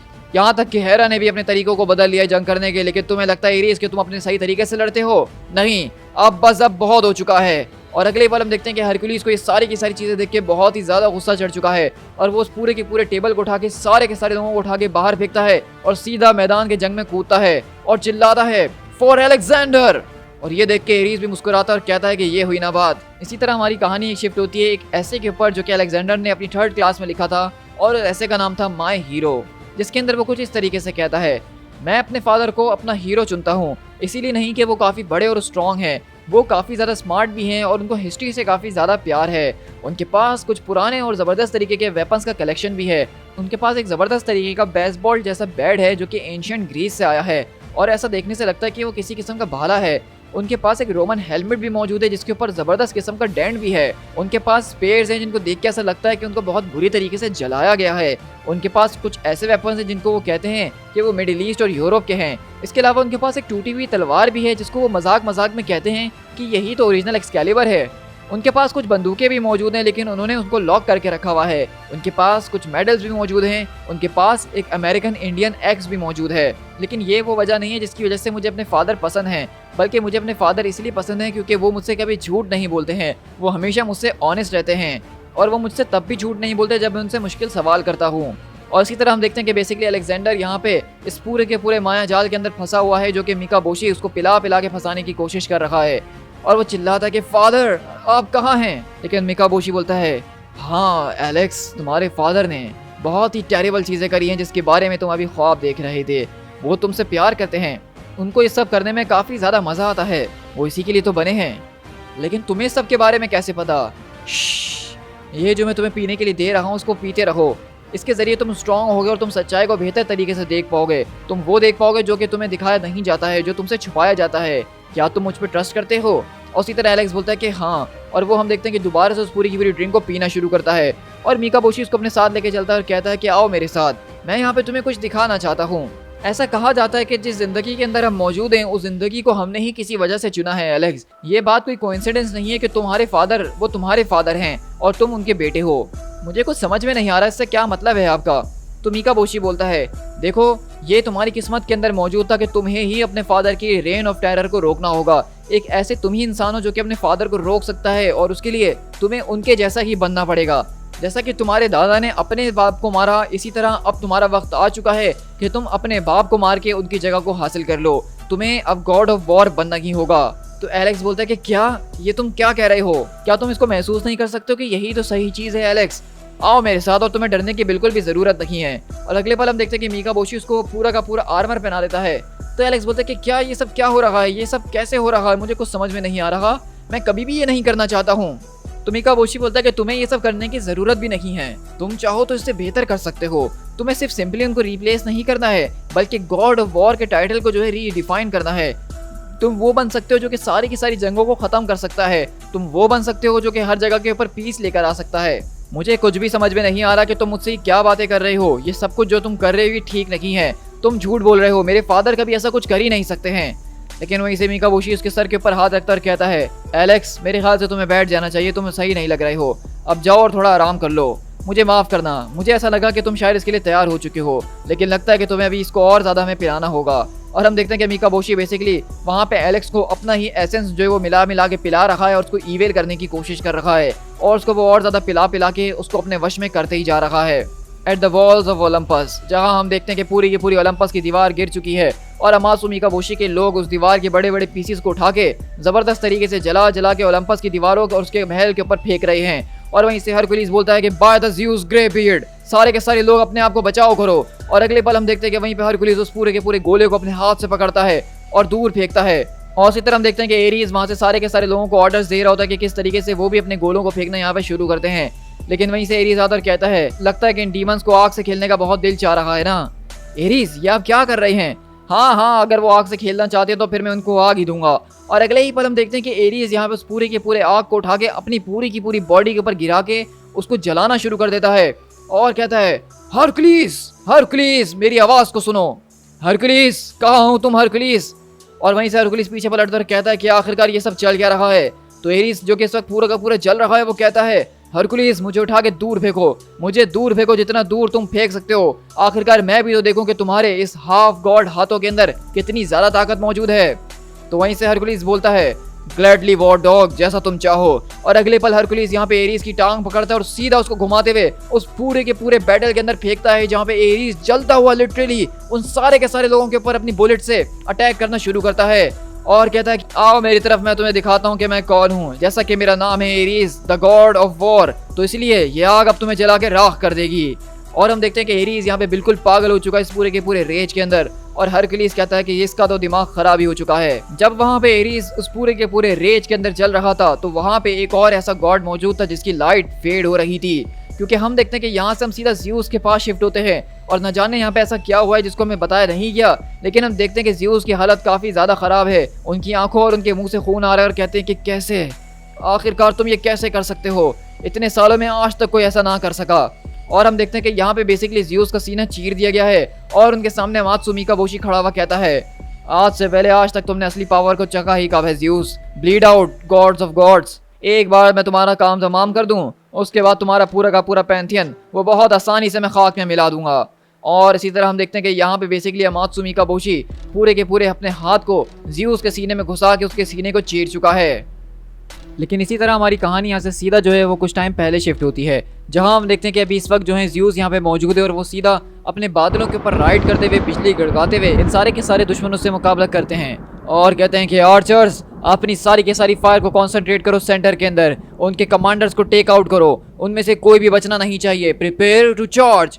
ज़रा एक मिनट, मेरी आंखें धोखा नहीं खा सकती हैं, क्या ये सच में वही है जो मुझे लग रहा है? अलेक्जेंडर मेरे बेटे, क्या ये तुम हो? मुझसे दूर हटो यू बैटल डॉग्स, तुम लोग जो हो ज़्यूस और उसके खून के बीच नहीं आ सकते हो। डरने की कोई बात नहीं है मेरे बेटे, अब मैं तुम्हारे पास आ चुका हूँ। मैं तुम्हें इस बीच से आज़ाद करवाऊंगा और तुम्हें वापसी तुम्हारे फादर के हाथों में लाके सौंपूंगा, क्योंकि ये गलती मुझसे ही हुई थी तुम्हें यहाँ पे लाने की। तो वहीं से हम देखते हैं कि अलेक्जेंडर यहाँ पे चेन्स के अंदर कैद होता है और वहीं से एलेक्स बोलता है कि कौन है आखिरकार? बेटा घबराने की कोई बात नहीं है, मैं तुम्हारा ग्रैंडफादर हूँ और यहाँ पे ये सब कुछ जो हो रहा है, ये सारी की सारी केओस, ये सब मेरी वजह से ही हो रही है।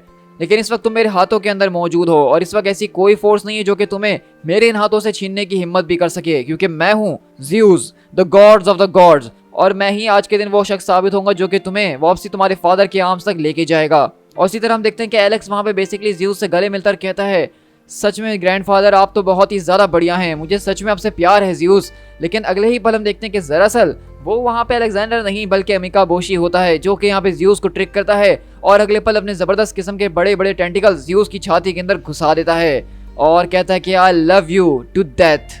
और इसी तरह हम देखते हैं कि यहाँ पे जैसे ज़्यूस के सीने के आर पार ये पूरे के पूरे टेंटिकल्स जाते हैं तो ज़्यूस के अंदर से बिजली का तूफान जो है वो लीक होना शुरू हो जाता है और ज़्यूस चिल्ला रहे होते हैं। लेकिन वहीं से मिकाबोशी सामने खड़ा होता और हंसता है, हा हा हा, सच में मजा आ गया आज तुम्हें पर्सनल टच देके ज़्यूस। सच में इतने ज्यादा हजारों एनिमीज को मार के मुझे ऐसी सेटिस्फैक्शन नहीं मिली जो कि आज तुम्हें पर्सनल टच देने के बाद मिली है। स्किल्ड वर्कर्स, मेरे गुलामों, सारे के सारे लोग, अब वापसी चलने का वक्त आ चुका है। मेरे ख्याल से आज के लिए इन लोगों के लिए इतनी बेइज्जती काफी ही होने वाली है और हम एक बार लौट कर फिर इनसे मुकाबला करने के लिए आएंगे जब ये लड़का मुकम्मल तौर पे चेंज हो चुका होगा।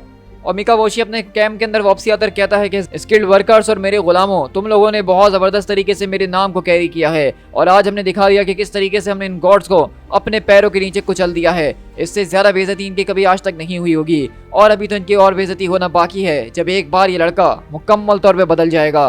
बैटल बहुत बढ़िया चल रही है अलेक्जेंडर, तो बताओ कि आखिरकार तुम्हें अपनी नई फाउंड विजडम से क्या सीखने को मिला है।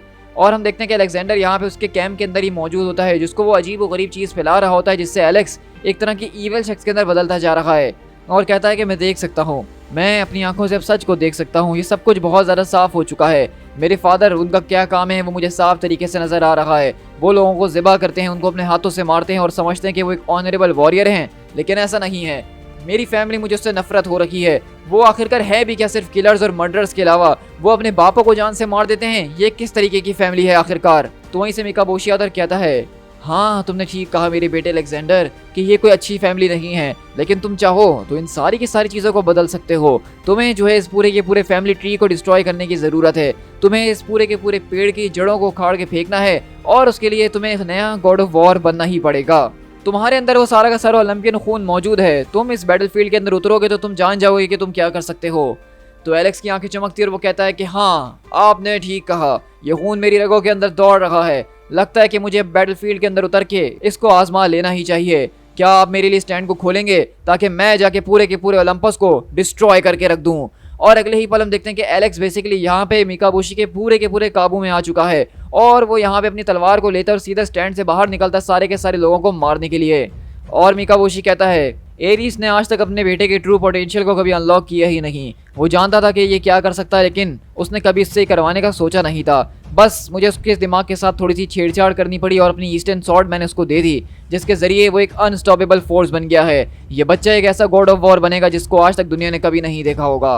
लेकिन अगले पल हम देखते हैं कि एजेक्स यहाँ पे आता है अपने फादर ज़्यूस के पास और कहता है कि हरक्यूलिस कहाँ हो तुम? हमारे फादर गिर चुके हैं। और वहीं से मिकाबोशी ऊपर खड़ा होकर कहता है कि जरा अपनी नजरों को नीचे की तरफ दौड़ाओ मेरे भाइयों और देखो जरा कि हमने इन कमजोर ग्रीक्स वालों की क्या हालत करी है। क्या तुम्हें देखने से वाकई लग रहा है कि ये वो गॉड्स हैं जो कि अपने आप को महान कहते थे? यहाँ तो ऐसा लग रहा है कि कुछ हाउसवाइफ्स थी जो कि हमसे लड़ने आई थी। लगता है कि अब वक्त आ चुका है कि हम उनको दिखा दें कि हमारी असली पावर क्या है और हम क्या कर सकते हैं। लेकिन इसी तरह हम देखते हैं कि यहाँ पे हरक्यूलिस ज़्यूस को आके संभालता और कहता है कि एजेक्स आखिरकार यहाँ पे हुआ क्या है? ज़्यूस कैसे गिर गए? कुछ समझ में नहीं आ रहा और उनकी बॉडी के ऊपर ये मार्क्स काफ़ी ज़्यादा स्ट्रेंज नज़र आ रहे हैं। लेकिन वहीं से एजेक्स बोलता है कि हरक्यूलिस ज़रा अपने आप को संभालने की कोशिश करो, वो फोर्सेस हमारे और ज़्यादा करीब पे करीब आते जा रही हैं और उनके बीच एक डार्क गॉड भी मौजूद है जो कि हमारी तरफ आ रहा है। और हम देखते हैं कि वहीं से मिकाबोशी आता है और कहता है, अभी नहीं अलेक्जेंडर, तुम्हारा वक्त आएगा, अभी तुम इस जंग के लिए तैयार नहीं हो। जाओ और अब जाके सो जाओ, क्योंकि अभी जो कुछ भी होने वाला है ये तुम्हारी आंखों के देखने के लिए नहीं है।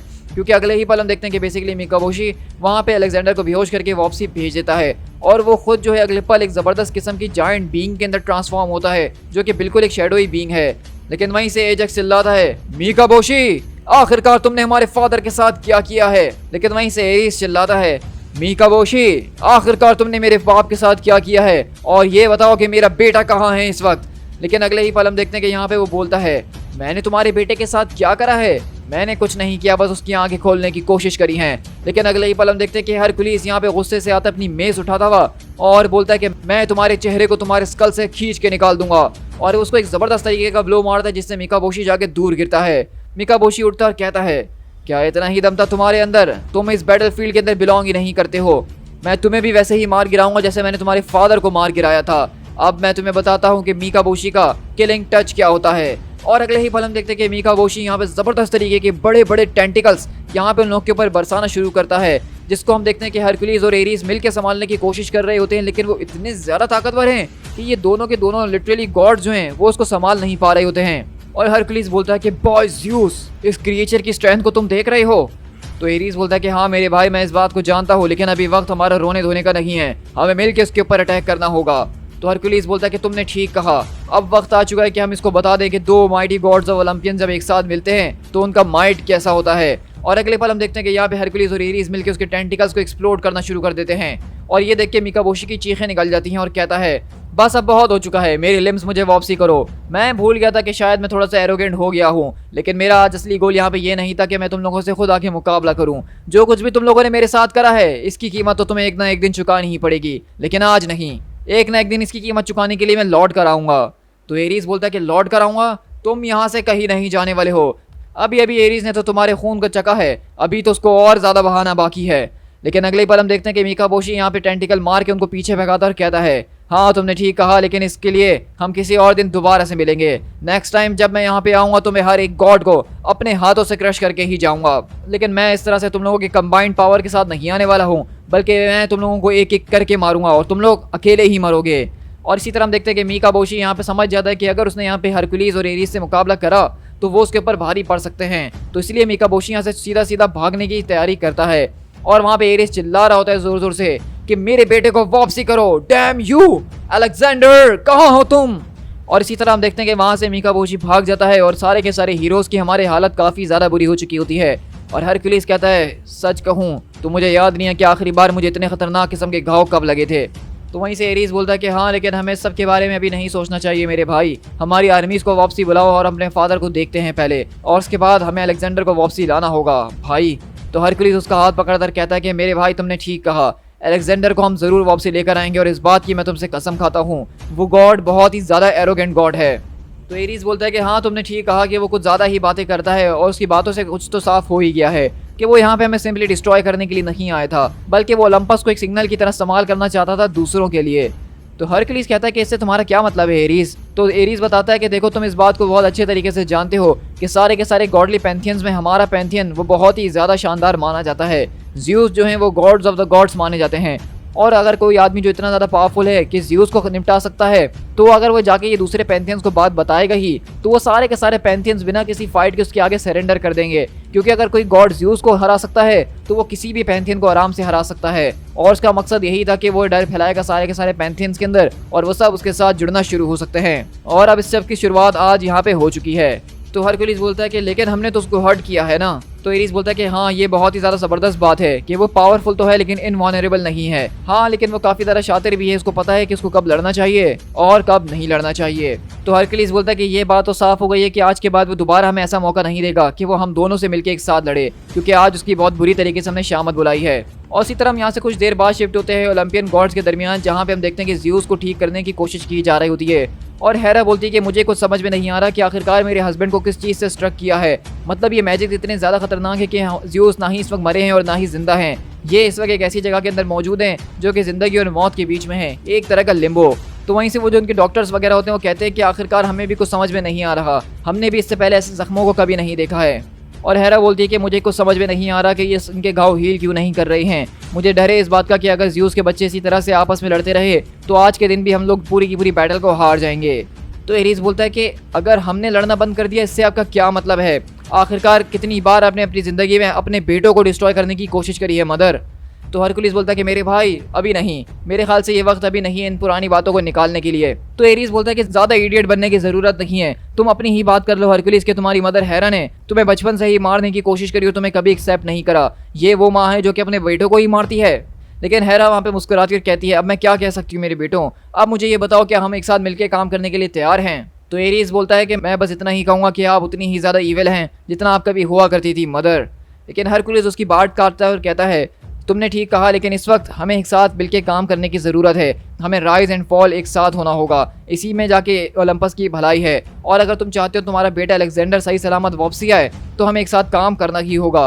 लेकिन अगले पल एरीज बोलता है कि ज़रा एक मिनट, यहाँ कोई इंट्रूडर है। और अगले पल वो अपनी गन निकालता है, लेकिन वहाँ कोई और नहीं बल्कि हरमीज़ बहुत ज़्यादा स्पीड से आता है और कहता है कि नहीं सन ऑफ ज़्यूस, ये मैं हूँ हरमीज, तुम्हें हो क्या गया है आखिरकार।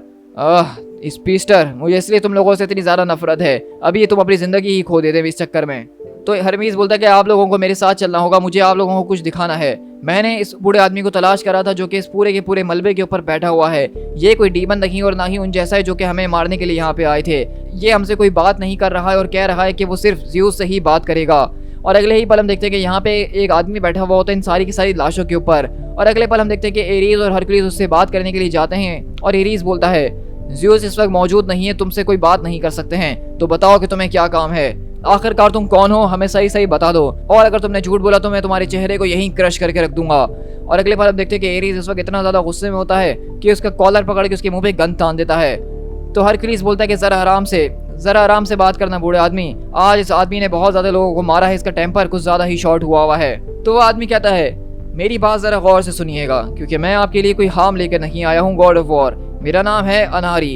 इन माई डे मैं जो हूँ एक मैसेंजर गॉड्स हुआ करता था जो कि जन्नत से दोज़ख तक और दोज़ख से जन्नत तक लोगों के मैसेजेस को पहुंचाया करता था in the blink of an eye के अंदर। लेकिन वो मेरा दौर था जो कि काफ़ी टाइम पहले ही गुजर चुका है, जैसा कि हमारे पैंथियन की ग्लोरीज की डेज अब ख़त्म होते जा रही हैं। तो एरीज पूछता है तो इस सब का क्या मतलब है, क्या तुम भटक चुके हो ओल्ड मैन? नहीं, बिल्कुल भी नहीं। तो क्या तुम यहाँ पे बैठ के फॉर्च्यून कुकी वाली बकवास करने वाले हो या कोई काम की बात करोगे? आपने मुझसे पूछा कहीं मैं खो गया हूँ, तो इससे मेरा मतलब मेटाफिजिकल नहीं बल्कि लिटरल था। क्या आपको दिख नहीं रहा कि किस तरीके से ग्रीक गॉड्स जो हैं उनके दिन अब खत्म होते जा रहे हैं? ऐसा लग रहा है कि सूरज उनके उगने की जगह अब ढलने का वक्त आ चुका है। तो हरकुलिस बोलता है अच्छा, तो तुम्हारा मानना यह है कि तुम्हारे गॉड्स हमसे बेहतर रह रहे हैं आजकल अनारी? नहीं, हमारे गॉड्स की तो बात ही ना कीजिए, उनमें से काफी ज्यादा तो मर चुके हैं या फिर मर रहे हैं। मिकाबोशी ने हमारे पूरे के पूरे पैंथियन को क्रश कर दिया है और सबको अपने हाथों के ऊपर नचा रहा है। अब कुछ भी नहीं ऐसा बचा है हमारे पैंथियन के ऊपर जिसके ऊपर हम बात कर सकें। तो एरीज को गुस्सा आता है, वो कहता है क्या आखिरकार ये किस किस्म की ट्रिक है, तुम ये क्या बाहिलियां बुझा रहे हो यहाँ बैठ के? लेकिन अनारी बोलता है कि मैं जानता हूँ मिकाबोशी के टच को, और तुम्हारी बॉडी को देख के लग रहा है प्रिंस ऑफ पावर कि तुम्हारे ऊपर भी उसने अपना टच दिया है, जिसके निशानात अभी तक साफ तरीके से नजर आ रहे हैं। तुम इस बात को बहुत अच्छे तरीके से जान गए होगे उससे मुकाबला करने के बाद कि मिकाबोशी एक ऐसा शख्स है जो कि एक एक करके लोगों से लड़ना पसंद करता है, और हम सबको एक साथ मिलना होगा तभी जाके हम उसको हरा पाएंगे, यही उसकी सबसे बड़ी वीकनेस है। लेकिन हमारे पैंथियन के अंदर कुछ लॉर्ड्स मौजूद हैं जिनके अंदर अभी भी थोड़ी सी फाइट बाकी है, लेकिन उनके अंदर इतना गुरूर और घमंड है कि वो कभी भी आपसे मदद मांगने के लिए नहीं आएंगे, इसके बदले वो मौत को स्वीकार कर लेंगे, क्योंकि वो कभी भी किसी बारबेरियन वैसे से मदद मांगने के लिए नहीं जा सकते हैं। तो हरकुलिस बोलता है कि बारबेरियंस, तुमने ये हमें क्या कहा है? देखिए, मेरा कहने का मतलब इतना है कि अगर आप यहाँ से कोई गैसर भिजवाते हैं उन गॉड्स तक, तो हम इस पूरी की पूरी बैटल का टाइड बदल सकते हैं। अगर आप छोटी सी विनती कर दें हमारे गॉड से मदद के लिए, तो हम और आप सारे के सारे गॉड्स मिलकर मिकाबोशी से मुकाबला कर सकते हैं। लेकिन वहीं से हम देखते हैं कि ग्रीक के कुछ सोल्जर्स नीचे से खड़े हुए सुन रहे होते हैं बातें और चिल्लाते हैं कि जरा अपनी जबान को संभाल के बात करो मेरे भाइयों से, ये तुम कैसी बातें कर रही हो?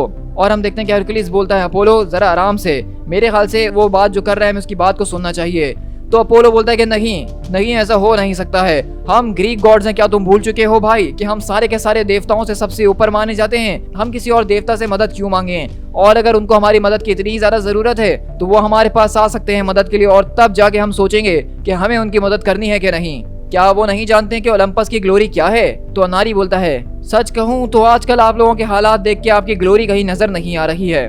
तो एरीज बोलता है कि चलो मुझे एक बात बताओ मैसेंजर गॉड, कि आज से पहले हमने तुम्हें पहले कभी क्यों नहीं देखा और आज तुम क्यों आ रही हो? तो वहीं से अनारी बोलता है कि मुझे लगता है कि आपको इस बात को समझ जाना चाहिए था कि यही वो वक्त है जब आपको सबसे ज्यादा जरूरत है। प्लीज आप सिर्फ एक बार पूछ के देखिए मेरे पैंथियन से, मैं उन तक ये अल्फाज पहुंचाऊंगा कि आपने मदद मांगी है और वो बिल्कुल आपकी मदद के लिए यहाँ पे जरूर आएंगे, लेकिन आपको पूछना होगा। तो एरीज बोलता है कि तुम्हारे वर्ड्स के अंदर मुझे विजडम नजर आ रही है, लेकिन इसके अंदर थोड़ी सी चालाकी भी मौजूद है। ये एक टाइम ऑफ वॉर है ओल्ड मैन, और इस वक्त मैं किसी और के ऊपर ट्रस्ट नहीं कर सकता हूँ। हो सकता है कि ये भी मिकाबोशी का बनाया हुआ एक ट्रैप हो जिसके अंदर हम फंस सकते हैं। और अब जैसा कि मेरे फादर ने पहले ही आज बहुत ज्यादा लोगों से भीख मांग ली है मदद के लिए, तो मुझे नहीं लगता कि हम गॉड जो है किसी और से मदद मांगने वाले हैं। अगर हमें हार नहीं है तो हम अकेले ही खड़े होंगे और कुछ नहीं। हरमीस, तुम इस गॉड को जो है ईस्ट का रास्ता दिखा दो और उसको वापसी इसके घर भेज दो। तो वहीं से अनारी बोलता है क्या जाने से पहले आप इतने दूर से आए हुए ट्रैवलर को एक गिलास पानी नहीं पिला सकते हैं? हरमीज, जाओ और जाके इसको हमारा बेस्ट पानी पिलाओ और उसके बाद इसको यहाँ से अलविदा कह के भेज देना। और इसी तरह एरीज बोलता है कि यस सर, जैसा आप कहें। तो उसी तरह हमने देखा कि यहाँ पे किस तरीके से ये जो ग्रीक गॉड्स हैं इनके अंदर घमंड कितना ज़्यादा मौजूद है, यानी कि उनका पूरा का पूरा किंगडम बर्बाद हो गया है। गॉड्स ऑफ द गॉड्स जो हैं वो घायल हो चुके हैं और अब यहाँ पे दूसरे गॉड जब मदद मांगने के लिए आए हैं तो यहाँ पे उन्होंने साफ इनकार कर दिया है। और यही सारी की सारी ग्लोरी, ये सारा का सारा घमंड हमने थॉर लव एंड थंडर के अंदर भी बहुत ज़्यादा ज़बरदस्त तरीके से देखा था ज़्यूस की बातों के अंदर। और इसी तरह एरीज आता और कहता है कि बताओगे हमारे लोगों को आखिरी अटैक से रिकवर करने में कितना और वक्त लगने वाला है। तो अपोलो कहता है कि हमारे आदमी इस पूरे के पूरे हिट एंड रन टैक्टिक्स के काफ़ी ज़्यादा आदी हो चुके हैं, तो मुझे नहीं लगता कि हमें ज़्यादा वक्त लगेगा फोर्सेस को दोबारा जमा करने में। तो अब ये बताइए कि इसके बाद हमारा प्लान क्या है, क्या अब हम उनके लैंड्स के ऊपर जाके अटैक करने का सोच रहे हैं। तो वहीं से एरीज बोलता है अभी नहीं तो कभी नहीं, मेरे ख्याल से वक्त आ चुका है कि हमें उनके पूरे के पूरे मॉ ऑफ डेथ के अंदर जाके घुसना होगा और या तो हमें हारना होगा या फिर वहाँ से विक्ट्री लेके वापसी आना होगा। तो वहीं से हरकुलिस बोलता है जरा एक मिनट, इस सारे के सारे प्लान को शुरू करने से पहले क्या तुम्हें लगता नहीं है कि हमें उस ओल्ड मैन की बातों को सुनना चाहिए था। उसकी बातों के अंदर कुछ ना कुछ तो वैल्यू मौजूद थी, उसके जरिए हम पूरी की पूरी बैटल का टाइड तो बदल ही सकते हैं। तो वहीं से एरीज बोलता है इस वक्त हमारा पूरा का पूरा घर अंडर सीज आया हुआ है और तुम्हारे हिसाब से हमें अपनी सारी की सारी उम्मीदों को एक स्ट्रेंजर के हाथों सौंप देना चाहिए। क्या तुमने ज़्यूस से कभी कुछ सीखा नहीं है हरकुलिस। तो हरकुलिस बोलता कि देखो मेरे भाई जरा आराम से बात करो, क्योंकि अगर तुम इसी तरीके से सोचते रहे तो तुम अपने बेटे तक कभी नहीं पहुंच पाओगे। मेरे ख्याल से हमें इस वक्त अनारी की बातों से कुछ सीखना चाहिए, हमें अपने घमंड को एक तरफ रखना चाहिए और हमें उसकी मदद को हासिल करना ही होगा। तो वहीं से एरीज बोलता है कि देखो सच कहूँ तो मुझे नहीं पता कि ये मैसेंजर ने यहाँ पे आके कितनी बड़ी गलती करी है अपने पैंथियन वालों के लिए, और मुझे यहाँ पे हवा के अंदर मैजिक की स्मेल भी आ रही है और मुझे ये देख के लग रहा है कि यहाँ पे कुछ ठीक नहीं चल रहा है। लेकिन इसी के कुछ टाइम बाद हम शिफ्ट होते हैं जहाँ एरीज यहाँ पे पहाड़ की चोटी पे बैठा होता है और हम देखते हैं कि वहाँ पे बेसिकली अकेलीस आता है और एरीज से बात वगैरह करने की कोशिश करता है और पूछता है कि ये बिल्कुल पुराने वक्तों की तरह सब कुछ हो रहा है। तो एरीज बताता है कि नहीं, पुराने वक्तों की तरह तो कुछ भी नहीं हो रहा। जब आखिरी बार हम दोनों साथ लड़े थे तो वो बैटल ऑफ ट्रॉय थी जहाँ पे हमने बहुत ज़्यादा शानदार तरीके से दुश्मन को मात दी थी। उस वक्त मैं एक फादर नहीं हुआ करता था, उस वक्त मैं सिर्फ एक वॉरियर, एक गॉड ऑफ वॉर हुआ करता था।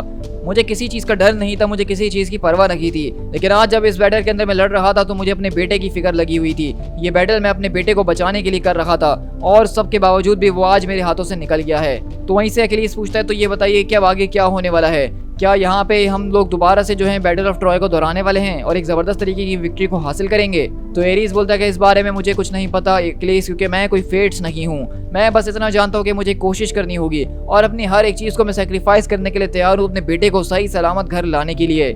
लेकिन मैं जानता हूँ कि मैं अपनी ज़िंदगी को इतनी आसानी से कुर्बान नहीं कर सकता हूँ, क्योंकि अपने बेटे को हासिल करने के लिए मुझे उसकी ज़रूरत पड़ने वाली है।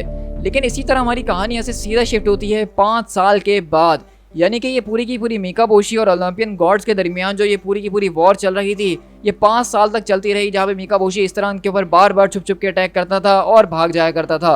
लेकिन फाइनली आज 5 साल के बाद एरीज ने यहाँ पे सारे के सारे ओलंपियन गॉड्स और सबको जमा एक साथ किया है और वो सीधा मीकाबोशी के घर के ऊपर आके अटैक कर रही हैं और वहीं से सब चौक चिल्लाते हैं for the fallen heroes, for Zeus and Olympus, for Alexander. लेकिन मीकाबोशी बोलता है क्या तुमने सुना बेटे कि तुम्हारे फादर तुम्हें आवाज़ दे रहे हैं, लगता है कि वो आज तुम्हें यहाँ पे मारने के लिए आए हैं, जैसा कि उनके फादर ने अपने फादर को मारा था ज़्यूस ने। तुम्हारे ब्लड के अंदर ही ये सारा का सारा मर्डर मौजूद है बच्चे, और तुम चाहो तो इस पूरे की पूरे गिफ्ट से अपनी जान छुड़वा सकते हो। ये तलवार जो कि मैं आज तुम्हें दे रहा हूँ ये बहुत ही ज़्यादा एक पावरफुल तलवार है जिसका नाम है द ग्रास कटर सॉर्ड। ये सॉर्ड किसी भी विलन और किसी भी हीरो के हाथ में जाके एक पावरफुल हथियार बन सकती है, और जब तुम इसको एक बार अपने हाथों में लोगे तो तुम्हारे हाथों में ये डांस करना शुरू कर देगी। इसके ज़रिए तुम चाहो तो बड़े से बड़े गॉड्स और बड़े से बड़ी बींग्स को आसानी से हरा सकते हो। तुम इसी तलवार का इस्तेमाल करोगे और अपने फादर से बदला लोगे उनको जान से मारने के बाद, और जब ये सब हो जाएगा तो उसके बाद तुम बनोगे द गॉड ऑफ वॉर, और उसके बाद सारी की सारी वॉर्स को तुम कंट्रोल करोगे और इस दुनिया के अंदर पीस को लेकर आओगे, of course under my guardians. लेकिन चॉइस वो तुम्हारी होगी। तो अब इस तलवार को अपने हाथों में थामो और मुझे बताओ कि ये कैसा डांस करती है। तो वहीं से अगले पल हम देखते हैं कि एलेक्स के हाथों में वो एक बहुत ही ज़्यादा पावरफुल सॉर्ड ग्रास कटर को देता है, और मैं आपको बताता चलूँ कि ये ग्रास कटर सॉर्ड एक बहुत ही ज़्यादा पावरफुल वेपन है, और इसी तरह की एक और सेम सॉर्ड जो है गॉड किलर वो ज़्यूस के पास मौजूद है। तो ये एक ऐसी सॉर्ड है जो कि बेसिकली ज़्यूस और मीकाबोशी खुद यूज़ करते हैं। और वहीं से एलेक्स बोलता है शिमियोकिन the expression of mind and sword, ये है मेरा डांस जो कि मैं दिखाऊंगा। और इसी तरह हम देखते हैं कि यहाँ पे बेसिकली अलेक्जेंडर बाकी के सारे मीकाबोशी के साथ के जो गॉड्स होते हैं उनके सर को ही उनके धड़ से अलग कर देता है उस तलवार के जरिए, और वो गॉड कहता है कि मेरे ख्याल से ये इतनी ज़्यादा वाइज चीज़ नहीं है कि तुमने बच्चों के हाथों में इतना खतरनाक वेपन दे दिया है। तो मीकाबोशी बोलता है कि वो बच्चा इस वक्त मेरे काबू के अंदर है, जैसा मैं उसको करने के लिए कहूँगा वो बिल्कुल वैसा ही करेगा। और अगले पल हम देखते हैं कि यहाँ पे बेसिकली मीकाबोशी ने इन 5-6 सालों के अंदर अलेक्जेंडर को मुकम्मल तौर पर अपने वश में कर लिया है और वो अच्छा खासा बड़ा भी हो चुका है और इस तलवार को लेकर वो बिल्कुल रेडी हो चुका और कहता है अब मैं बिल्कुल तैयार हो चुका हूँ अपने फादर को जान से मारने के लिए। तो हरक्यूलिस बोलते कि एजेक्स इन दीवारों को बिल्कुल वैसे ही स्मैश कर दो जिस तरह तुमने ट्रॉय के अंदर करा था। तो एजेक्स कहता है मेरे भाई हरक्यूलिस, इस स्ट्राइक को करने के लिए मेरे हाथ काफ़ी ज़्यादा लंबे अरसे से इंतजार कर रहे थे। और अगले पल हम देखते हैं कि एजेक्स के एक ही हैमर के ब्लो के ऊपर ये पूरी की पूरी दीवार टूट के गिर जाती है। लेकिन वहीं से हम देखते हैं कि जैसे ही दीवार टूटती है अंदर से ज़बरदस्त तरीके की आग जो है वो इन सारे के सारे वॉरियर्स के ऊपर आना शुरू होती है। और एरीज को हम देखते हैं कि इस वक्त वो किसी चीज़ की परवाह नहीं कर रहा होता, ना इन सारे के सारे डीमंस की, ना आग की। वो सबको काटते हुए यहाँ पे सीधा आगे की तरफ बढ़ रहा होता है। और हम देखते हैं कि हरक्यूलिस यहाँ पे थंडर क्लैप मार के उस पूरी की पूरी आग को बुझाने की कोशिश करता है और कहता है कि इन छोटे मोटे फ्लेम से डरने की कोई ज़रूरत नहीं है मेरे वॉरियर्स, ये हमारा कुछ नहीं बिगाड़ सकते हैं। और वहीं से एरीज इस पूरी की पूरी आग के अंदर से उछलता हुआ कहता है मीकाबोशी, मेरी तलवार तुम्हारी खून की प्यासी है, मेरे हाथ तुम्हारे दिमाग को छूना चाहते हैं और मेरे दांत तुम्हारे गोश्त के अंदर गड़ के रहेंगे। मैं आ रहा हूँ अपने बेटे के लिए। लेकिन हम देखते हैं कि वहाँ पे मीकाबोशी इस वक्त आग का एक बहुत ही बड़ा सा मॉन्स्टर बन चुका है। आप यहाँ से अंदाज़ा लगा सकते हैं कि मीकाबोशी की जो पावर्स हैं वो इन अ सेंस अनलिमिटेड हैं। वो शेप शिफ्ट को कर सकता है, वो अपनी शेप को बदल सकता है, वो किसी और चीज़ के अंदर ट्रांसफॉर्म हो सकता है, यहाँ पे वो मैटर को मैनिपुलेट कर सकता है। और इस वक्त वो आग का एक बड़ा सा मॉन्स्टर बन के कहता है एरीज, हो सकता है कि तुमने मेरी दीवारों को जरूर पार कर लिया हो, लेकिन तुम भी बिल्कुल वैसे ही जलोगे जैसे तुम्हारा पूरा खानदान आज जल के राख होगा। और अगले ही पल हम देखते हैं कि मीकाबोशी उस पूरे के पूरे आग के अंदर एरीज को जगड़ता हुआ सीधा जमीन के ऊपर ला के मारता है। और ये देख के सारे वॉरियर्स डर जाते और कहते हैं पीछे हटो, उस फ्लेम को छूना मत, उसके अंदर से मीकाबोशी की ईविल की बदबू आ रही है, हमें यहाँ से पीछे हटना होगा। लेकिन एरीज वहाँ पे ये सब सहने के बाद भी कहता है क्या तुम्हारा यही बेस्ट है जो तुम कर सकते हो डीमन? मैं यहाँ पे आज तुम्हारे लिए आया हूँ, इन ब्लडी डॉग्स के लिए और छोटे मोटे कुत्तों के लिए नहीं। मेरे बेटे को तुरंत मेरे पास वापसी लौटाओ। अलेक्जेंडर, अलेक्जेंडर कहाँ हो तुम? जैसा कि पूरे जापान के अंदर एक ज़बरदस्त तरीके की जंग चल रही थी, तो वहीं पे एक मैसेंजर गॉड अनारी वो अपनी बहुत ही ज़्यादा लंबी जर्नी से वापसी लौट कर आया और वो अपने कुछ फेलो लॉर्ड्स के पास एक ऑफरिंग लेकर आया। और हम देखते हैं कि अनारी यहाँ पे अपने गॉड्स के पास एक कप को लेकर आता और कहता है मेरे भाइयों और मेरे बहनों, मैं इस पूरे की पूरे पानी को सीधा ग्रीक्स के पास से लेकर आ रहा हूँ और ये पानी का तोहफा खुद ग्रीक्स के लोगों ने आपके पास भिजवाया है आपको प्रेस करने के लिए। वो इस बात की उम्मीद में हैं कि आप इस छोटे से गेस्टर को स्वीकार करेंगे और उनकी मदद करेंगे इस पूरी की पूरी डार्क लॉर्ड मीकाबोशी से लड़ने के अंदर। तो वहीं से वो गॉड्स आपस में डिस्कशन करते और कहते हैं क्या वाकई में वेस्ट के गॉड्स ने हमसे मदद मांगी है? क्या ऐसा होना पॉसिबल भी है? क्या तुम ठीक कह रहे हो अनारी, गॉड्स ने आखिरकार हमारी मदद मांगी है? तो हम देखते हैं कि वहाँ पे अनारी जो है एक मक्कार सी मुस्कुराहट देता और कहता है मैं तो बस मैसेजेस को डिलीवर करता हूँ माय लॉर्ड्स, इसके अंदर मैं क्या कह सकता हूँ। तो हम देख रहे हैं कि बेसिकली यहाँ पे आपको अच्छी तरीके से याद होगा कि अनारी ने जाने से पहले पानी का गिलास मांगा था खुद के पीने के लिए, लेकिन दरअसल उसने उस गिलास को पिया नहीं था, बल्कि वो पानी वो वापसी अपने गॉड के पास ले गया और उनको ये बात झूठ कही कि वहाँ पे ग्रीक गॉड्स ने मदद मांगी है। लेकिन चाहे कुछ भी हो, यहाँ पे ऐसा लग रहा है कि अनारी का जो प्लान था वो सक्सेसफुल होता हुआ नजर आ रहा है। और इसी तरह हम यहाँ से उस पूरी की पूरी बैटल के अंदर शिफ्ट होते हैं जहाँ पे एरीज का इस वक्त खून खोल रहा है और वो अपने सामने आने वाले हर एक चीज़ को कुचलता जा रहा है। वो किसी चीज़ का कोई लिहाज नहीं कर रहा और सिर्फ मीकाबोशी का नाम चिल्ला रहा है। और वहीं से मीकाबोशी कहता है अगर तुम अपने बेटे को देखने के लिए इतना ज़्यादा बेचैन हो एरीज, तो मैं तुम्हें उसको पेश कर ही देता हूँ। लेकिन इसी तरह एरीज बोलता है कि तुमने आखिरकार मेरे बेटे के साथ किया क्या है, कहाँ है वो, मुझे उसको दिखाओ। लेकिन एरीज इससे पहले और ज़्यादा आगे बढ़ सके वहाँ पे मीकाबोशी उसको दोबारा अपने फ्लेम से मार के गिरा देता और कहता है मुझसे दूर हो जाओ यू फॉल एनिमल, तुम गिरोगे जिस तरह से तुम्हारा पूरा का पूरा ग्रीक पैंथियन आज यहाँ पे खाक के अंदर मिलने वाला है। क्या तुम देख नहीं रहे हो कि इस वक्त मेरे हाथों के अंदर क्या चीज़ है एरीज? बीहोल्ड, तुम्हारा बेटा the new God of war.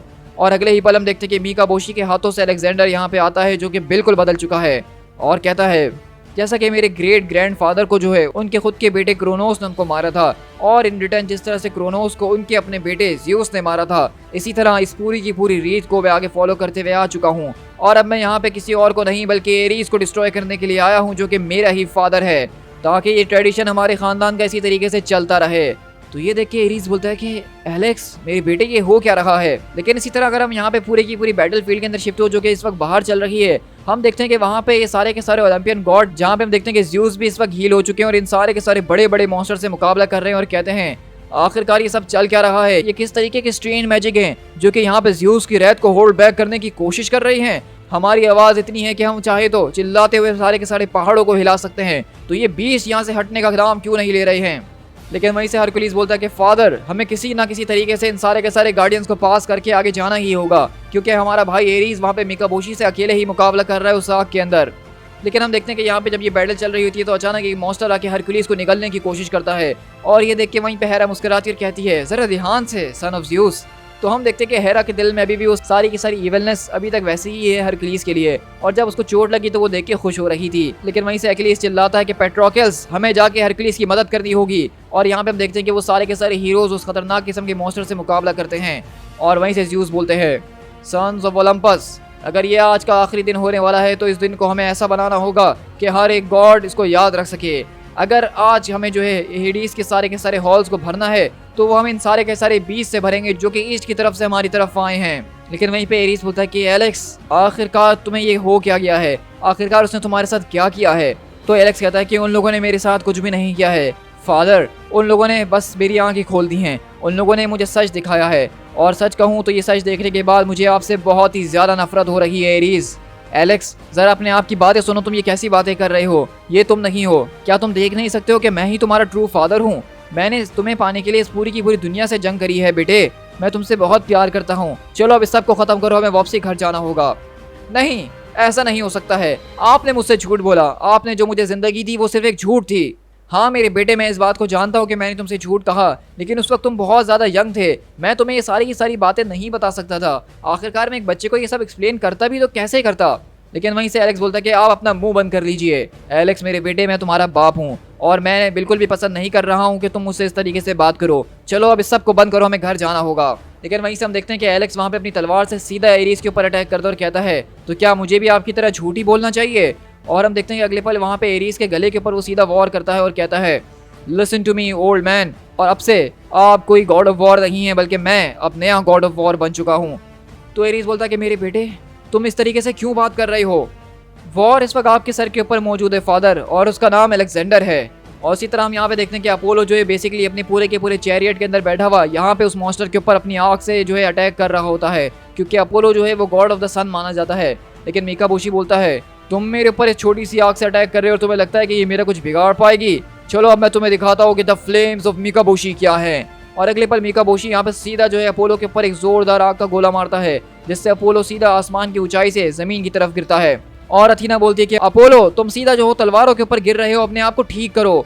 लेकिन हम देखते हैं कि अपोलो जैसे ही जमीन के ऊपर गिरता है तो वहाँ पे कुछ तलवारें खड़ी होती हैं, और अपोलो सीधा उन तलवारों के अंदर जाके घुसता है, जिससे उसकी मौत हो जाती है। और अथीना बोलती है कि ये लोग कुछ ज़्यादा ही हैं, हम इनसे मुकाबला नहीं कर पाएंगे। और वहीं अगली तरफ हम देखते हैं कि हरकुलिस को मॉन्स्टर अपने मुंह के अंदर दबा चुका है और अकिलीस उसको छुड़वाने की कोशिश कर रहा है। और वहीं से ज़्यूस अपनी बिजली को चमका रहे हैं और इन सबको अपने हाथों में कंट्रोल में करने की कोशिशें कर रही हैं। लेकिन मिकाबोशी वो एक खतरनाक किस्म का जायंट ड्रैगन बन चुका है, अपने मुंह से आग उगल रहा है और उसके सामने कोई भी गॉड कुछ नहीं कर पा रहा।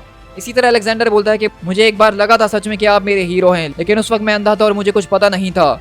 और अगले पल हम देखते हैं कि यहाँ पे एलेक्स जबरदस्त तरीके से दोबारा एक गर्दन के ऊपर अटैक करता है एरीज की, जिससे उसका गला कटता और खून आना शुरू हो जाता है।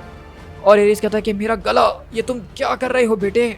आप सच में एक बहुत ही बड़े लूजर हैं, आप सच में एक बहुत ही बड़े लायर हैं, मुझे आपसे नफरत है, मुझे आपसे बहुत नफरत है। लेकिन वहीं से एरीज बोलता है, सच कहूँ बेटा, तो मैंने अपनी ज़िंदगी के अंदर किसी भी बैटल के अंदर अपना कभी भी इतना ज़्यादा खून बहते हुए नहीं देखा है। मैंने कभी भी किसी बैटल के अंदर सामने खड़े हुए बीस्ट को नहीं देखा कि वो कितना ज़्यादा शक्तिशाली है और वो मेरा क्या बिगाड़ सकता है। लेकिन इस वक्त जिस बीस्ट को मैं देख रहा हूँ जो कि मेरे सामने खड़ा हुआ ये बात क्लेम कर रहा है कि वो मेरा बेटा है, मैं इस बात को जान चुका हूँ कि वो मेरा बेटा हो ही नहीं सकता है, क्योंकि जो मेरा खून है वो कभी मेरे खिलाफ खड़ा नहीं हो सकता है। और तुम्हें शायद ये बात पता नहीं है बच्चे कि हमारे ख़ानदान के अंदर सिर्फ बेटे अपने बाप को नहीं मारते हैं, बल्कि बापों ने भी अपने बेटों को बहुत मारा है। तुम काफ़ी ज़्यादा तेज़ हो, लेकिन तुम्हारे अटैक्स को प्रेडिक्ट करना मेरे लिए बहुत ही ज़्यादा आसान है। अब तक मैं तुम्हें सिर्फ बातों के जरिए समझाने की कोशिश कर रहा था, लेकिन अगर तुम्हें मुझे हराना है तो तुम्हें स्पीड से ज़्यादा स्ट्रेंथ की ज़रूरत पड़ने वाली है डीमन। और अगले पल हम देखते हैं कि यहाँ पे एरीज जो है एलेक्स से मुकाबला करना शुरू कर चुका है और कहता है कि तुम्हारा बेटा मर चुका है एरीज, अब यहाँ पे सिर्फ एक ही शख्स जिंदा है जिसका नाम है गॉड ऑफ वॉर। लेकिन एरीज उसका गला पकड़कर कहता है कि डीमन, अगर तुम सच में अपने आप को गॉड ऑफ वॉर कहते हो तो ये तो मानना पड़ेगा कि तुम एक बहुत ही बेकार गॉड ऑफ वॉर बनोगे। एक मिस स्टेप के बाद दूसरा मिस स्टेप, और तुम मुझसे मेरे मुंह पे ये कह रहे हो कि मेरा बेटा मर चुका है। फूल, तुम एक बहुत ही बड़े फूल हो। सरेंडर कर दो इससे पहले कि मैं तुम्हारी गर्दन को तोड़ दूं। लेकिन वहीं सब देखते हैं कि एलेक्स बोलता है कि नहीं, ये बात भूल जाओ, मैं कभी भी गिव अप नहीं करूंगा। तो वहीं से एरीज बोलता है कि क्या, तुमने अभी अभी क्या कहा। और इसी तरह हम देखते हैं कि यहाँ पे एरीज को वो पूरा का पूरा फ्लैशबैक याद आता है, जहाँ पे वो बचपन में एलेक्स के साथ ऐसे ही खेला करता था और वो कभी गिव अप नहीं करता था। और एलेक्स बोलता है कि मैंने कहा कि मैं कभी गिव अप नहीं करूंगा। फादर, क्या ये आप हैं? नहीं फादर, आपको मरना होगा। और हम देखते हैं कि यहाँ पे 1 मिनट के लिए एलेक्स अपने होश में आया था, लेकिन दोबारा से मिकाबोशी उसके ऊपर हावी हो गया और वो दोबारा से यहाँ पे एरीज के ऊपर एक ज़बरदस्त तरीके का अटैक करता है।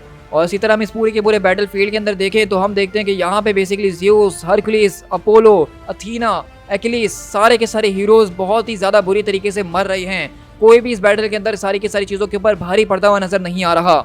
और हम देखते हैं कि इसी तरह एरीज भी यहाँ पे थक चुका होता है और वो हार मान चुका होता है और कहता है, बॉय लिसन टू मी, मैं तुमसे बहुत प्यार करता हूँ, आपने मुझसे सिर्फ झूठ बोला है और कुछ भी नहीं।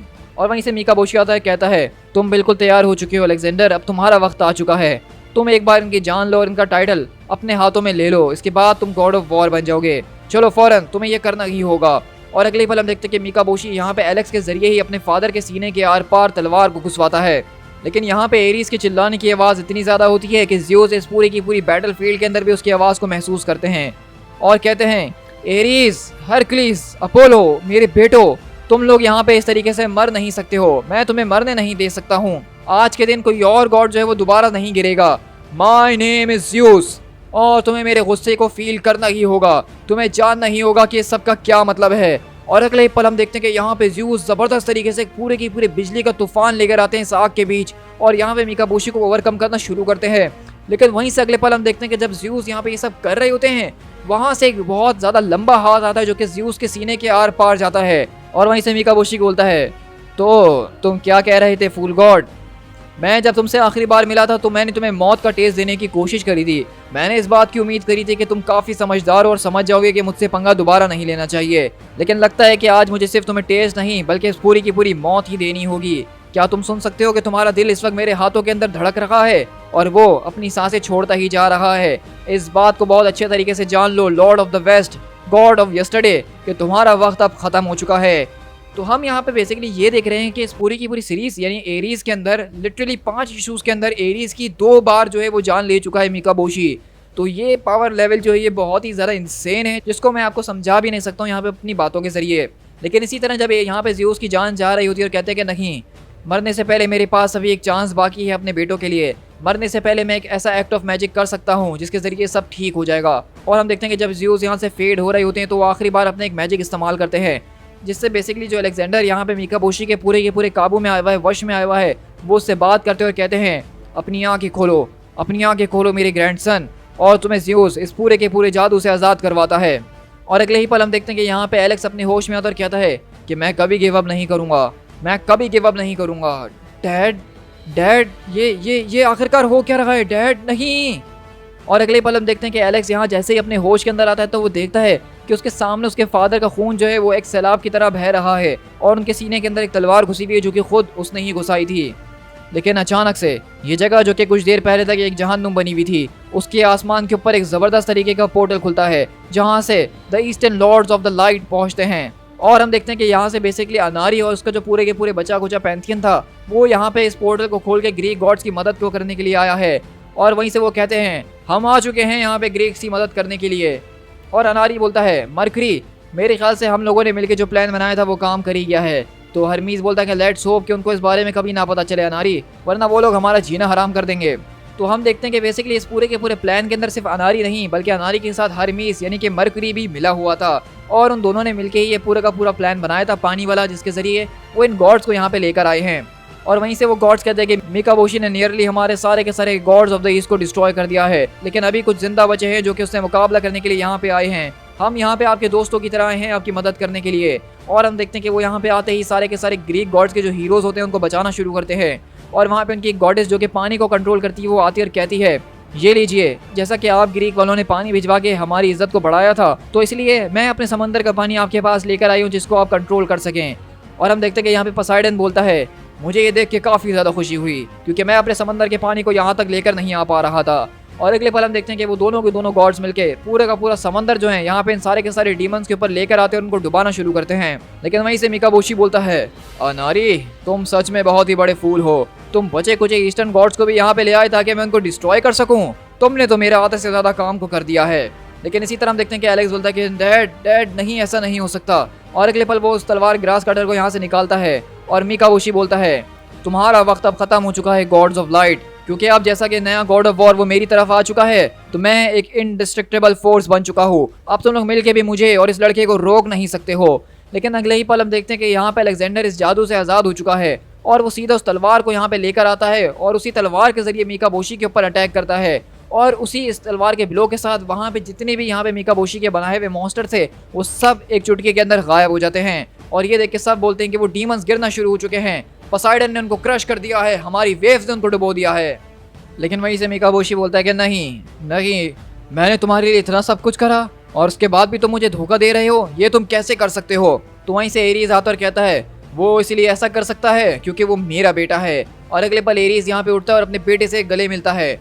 और अगले पल हम देखते हैं कि यहाँ पे अनारी और हरमीस पहुंचते हैं जो कि अलेक्जेंडर और एरीज को यहाँ से इस किले से बाहर निकालते हैं। और एरीज बोलता है कि उसने कभी ये बात ख्वाब में भी नहीं सोची होगी कि ग्रास कटर शॉट के जरिए ही उसके ऊपर वॉर किया जाएगा। उसने मेरे बेटे को शुरू से अंडर एस्टिमेट करा था और उसका अंजाम उसको मिल चुका है।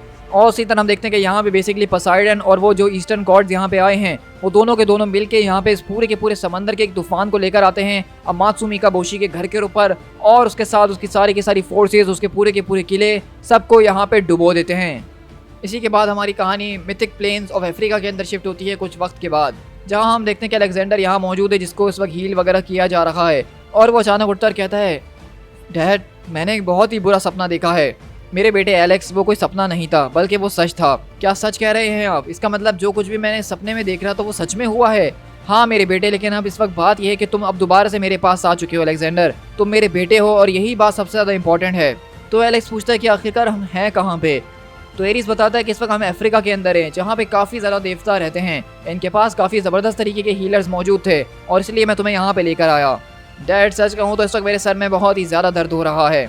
तो एरीज बोलता है कि हाँ वो तो होना ही है क्योंकि मैंने तकरीबन तुम्हारे सर को तुम्हारे धड़ से अलग कर ही दिया था। सच में? तो ये सब हुआ है मतलब? हाँ मेरे बेटे ये सब कुछ हुआ है। और अगले पल हम देखते हैं कि एरीज यहाँ पे आके जो इससे गले मिलता है और वो दोनों अपने सारे के सारे मैटर्स को सॉल्व करते हैं, अपनी सारी की सारी मिसअंडरस्टैंडिंग्स को दूर करते हैं। और वो बताता है एरीज के किस तरीके से वो शुरू से एक गॉड ही था। और हम देखते हैं कि एरीज यहाँ पे इस बात को भी रियलाइज़ कर लेता है कि किस तरीके से मरकुरी और अनारी ने मिलकर जो है सारे के सारे गॉड्स को जो है आपस में एक साथ मिलवाया है, जिसको हमने कभी करने के बारे में सोचा भी नहीं था। हम शुरू से जो है बहुत ही ज़्यादा घमंडी गॉड्स रहे हैं और हमें नहीं पता था कि ये हमें चीज़ मरवा सकती है, लेकिन एक प्यार का गेस्चर जो है वही सारी की सारी चीज़ों को बदल सकता है। तुम्हारे ग्रैंडफादर और मेरे फादर की जो बॉडी थी उस पूरी की पूरी बैटल के अंदर हमें कहीं नहीं मिली। उन्होंने मरने से पहले तुम्हारे इस पूरे के पूरे स्पेल को तुमसे दूर करा जिसके जरिए मिकाबोशी तुम पे कंट्रोल कर रहा था। तो एलेक्स बोलता है मेरे ग्रैंडफादर भी थे? तो एरीज बोलता है कि अभी के लिए वो यहाँ से जा चुके हैं, वो मर चुके हैं, अभी के लिए तुम और मैं जिंदा हैं और यही बात सबसे ज़्यादा मैटर करती है। मेरी ज़िंदगी के अंदर इस वक्त सिर्फ एक ही चीज़ है जो सबसे ज़्यादा मैटर करती है और वो तुम हो एलेक्स। अगर तुम हो तो मेरे लिए सब कुछ है। और ये देखिए एलेक्स बोलता है कि आई लव यू डैड, मुझे आपसे बहुत ज़्यादा प्यार है। सच कहूँ मेरे बेटे तो मुझे तुम्हें काफ़ी ज़्यादा वक्त लगेगा अपनी फैमिली को हिस्ट्री को अच्छे तरीके से एक्सप्लेन करने में, क्योंकि वो kind of a dysfunctional type हैं। तो वहीं से एलेक्स बोलता है कि काइंड ऑफ से क्या मतलब है आपका? कम ऑन, हम यहाँ पे दी गॉड्स की बात कर रहे हैं। आखिरकार आपने मुझे ये बात कभी क्यों नहीं बताई कि मैं एक गॉड हूँ, मैं एक गॉड हूँ।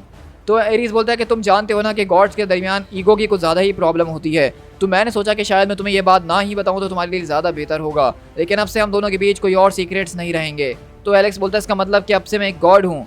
तो एरीज बोलता है कि हाँ, अब से तुम एक गॉड हो और तुम्हारी माँ कौन है उसके बारे में भी हम बात करेंगे, लेकिन अभी नहीं क्योंकि वो थोड़ा कॉम्प्लिकेटेड है। अगर तुम चाहो मेरे जैसा बनना तो तुम बन सकते हो, मैं तुम्हें बनने में मदद करूंगा और मैं भी इसके बदले में तुमसे कुछ चीज़ें सीखूंगा। तुम्हें मेरे ख्याल से मेरे मेंटल को ले लेना चाहिए क्योंकि मैं आपसे जो हूँ एरीज गॉड ऑफ वॉर कहलाना नहीं चाहता हूँ। मैं चाहता हूँ कि तुम गॉड ऑफ वॉर बनो, लेकिन एक गॉड ऑफ ऑनर के साथ, not a God of slaughter और डेथ। तो एलेक्स बोलता है कि सच कहूँ तो मुझे इस बारे में कुछ पता नहीं है डैड, मेरे ख्याल से मेरे लिए भी सिर्फ एक बच्चा बनना ही ज़्यादा बेहतर रहेगा, क्योंकि सच कहूँ तो मैंने इस पूरे के पूरे वक्त के अंदर बहुत कुछ मिस कर दिया है। तो वहीं से एरीज बोलता है हाँ तुमने ये बात बहुत अच्छी करी है, ये तो काफ़ी बढ़िया बात है, तो तुम जैसा चाहते हो हम बिल्कुल वैसा ही करेंगे, मैं तुम्हें कभी भी किसी चीज़ के लिए प्रेशर नहीं करूँगा। तो वहीं से एलेक्स एकदम उठता और कहता है कि नो वे डैड, मैं तो सिर्फ आपसे मजाक कर रहा था, मुझे तुरंत जो है साइक्लॉप्स और यूनिकॉर्न्स को देखना है। तो एरीज बोलता है कि देखो यूनिकॉर्न्स के बारे में तो मैं नहीं जानता कि वो एग्जिस्ट करते हैं कि नहीं, लेकिन यहाँ पे कुछ ऐसे विंग बीस्ट जरूर मौजूद है जिनको मैं तुम्हें दिखा सकता हूँ। वेल अगर डैड ऐसी बात है तो हम रेस लगाते हुए वहाँ चलते हैं और फौरन उनको जाके देखते हैं। सच कहूँ बेटा तो इस वक्त मेरा शोल्डर थोड़ा सा पेन कर रहा है, चलो देखते हैं कि कौन जीतता है। और हम देखते हैं कि एरीज वहाँ से भागना शुरू करता है और एलेक्स उसके पीछे जाता है और कहता है कि डैड ये चीटिंग है, आपने चीटिंग करी है। और इसी तरह हम देखते हैं कि यहाँ पे एलेक्स और एरीज इन पूरी की पूरी खेतों के अंदर भागते हुए आगे की तरफ निकल जाते हैं। दी एंड।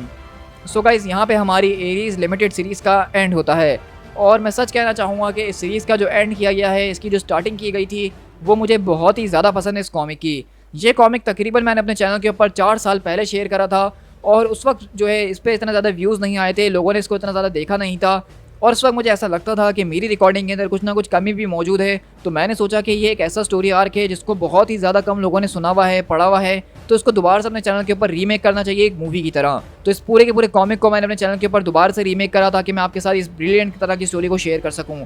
अब एरीज का जो कैरेक्टर है वो हमेशा से कॉमिक्स के अंदर एक विलन रहा है, लेकिन इस कॉमिक के जरिए उसको विलन से हीरो की तरफ ट्रांजिशन करने की कोशिश की गई थी मार्वल कॉमिक्स के अंदर। तो यहाँ पे जो एरीज का पूरा हीरो और एंटी हीरो वाला एस्पेक्ट है ये मुझे बहुत ही ज़्यादा पसंद आया। इस स्टोरी के जरिए हमें दिखाया गया कि किस तरीके से गॉड्स एरीज को सिर्फ अपने मतलब के लिए इस्तेमाल करते थे, उसे जंगें लड़वाने को कहते थे और जब वो जंग जीत जाते थे तो उसके बाद एरीज को दूध में से मक्खी की तरह निकाल के फेंक दिया करते थे और एरीज के साथ बहुत ज़्यादा गलत करने की कोशिश की गई है और इसी वजह से उसका गुस्सा इतना ज़्यादा खतरनाक था। और हम इस बात को जानते हैं कि एरीज जो है वो गॉड ऑफ वॉर सिर्फ नाम से नहीं बल्कि अपने काम से है।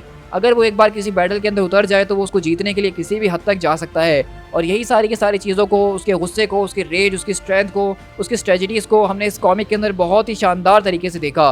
तो उसके राइटर्स को मैं बहुत ज़्यादा सल्यूट करना चाहूँगा। इस कॉमिक की आर्ट जो थी वो बहुत ही ज़्यादा ज़बरदस्त थी और साथ साथ यहाँ पे जितना ज़्यादा भारी एरीज का कैरेक्टर था उसके कंपैरिजन में जो उसका विलन यानी कि अमात्सु मिकाबोशी था वो उससे भी ज़्यादा भारी था। अमात्सु मिकाबोशी जापानीज गॉड ऑफ ईवल और डार्कनेस माना जाता है। अब ये गॉड इतना ज़्यादा पावरफुल है जिसको आपने देखा इस कॉमिक के अंदर कि वो पूरे के पूरे ओलंपस को उसने हिला के रख दिया। उसने इसी पूरे के पूरे एक ही कॉमिक के अंदर अपोलो को, हरकुलिस को, हरमीस को, सबको बहुत बुरी तरीके से मारा। इसके अलावा ज़्यूस की उसने 2 बार इस कॉमिक के अंदर जान ली है, जो कि कहीं से भी हल्की बात नहीं है क्योंकि ज़्यूस जो है मार्वल कॉमिक्स के अंदर ऑल फादर, स्काई फादर माने जाते हैं, गॉड्स ऑफ द गॉड्स माने जाते हैं, ग्रीक पैंथियंस के किंग हैं और इस तरह की बहुत उनके पास टाइटल्स और पावर्स मौजूद हैं। उस सब के बावजूद अमात्सु मिकाबोशी का इतनी आसानी से ज़्यूस को हरा देना इस बात को प्रूव करता है कि अमात्सु मिकाबोशी खतरनाक किस्म की एक फोर्स है। अब आप सोच रहे होंगे कि इस पूरे के पूरे कॉमिक के बाद हमें एरीज के कैरेक्टर के अंदर काफ़ी इंटरेस्ट हो गया और उसकी स्टोरीज़ को हम आगे कहाँ देख सकते हैं। तो इसके लिए मैं अपने चैनल के ऊपर ऑलरेडी अपने टाइमलाइन के जरिए एरीज के कॉमिक्स को माइटी एवेंजर्स की सीरीज़ के अंदर शेयर कर चुका हूँ, जहाँ पे टोनी स्टार्क एक एवेंजर्स की टीम को बनाता है और उसके अंदर वो एरीज गॉड ऑफ वॉर को अपनी टीम का मेंबर लेता है। इसके अलावा इनक्रेडिबल हरकुलिस की हमारे पास एक सीरीज़ है चैनल के ऊपर मौजूद, जिसका मैं लिंक नीचे डिस्क्रिप्शन में डाल दूंगा। उसके अंदर हम एरीज और हरकुलिस की आपस में अटपटी चटपटी से रिलेशनशिप और बैटल्स को देखेंगे ही, जो कि इसके आगे की कंटिन्यूशन है।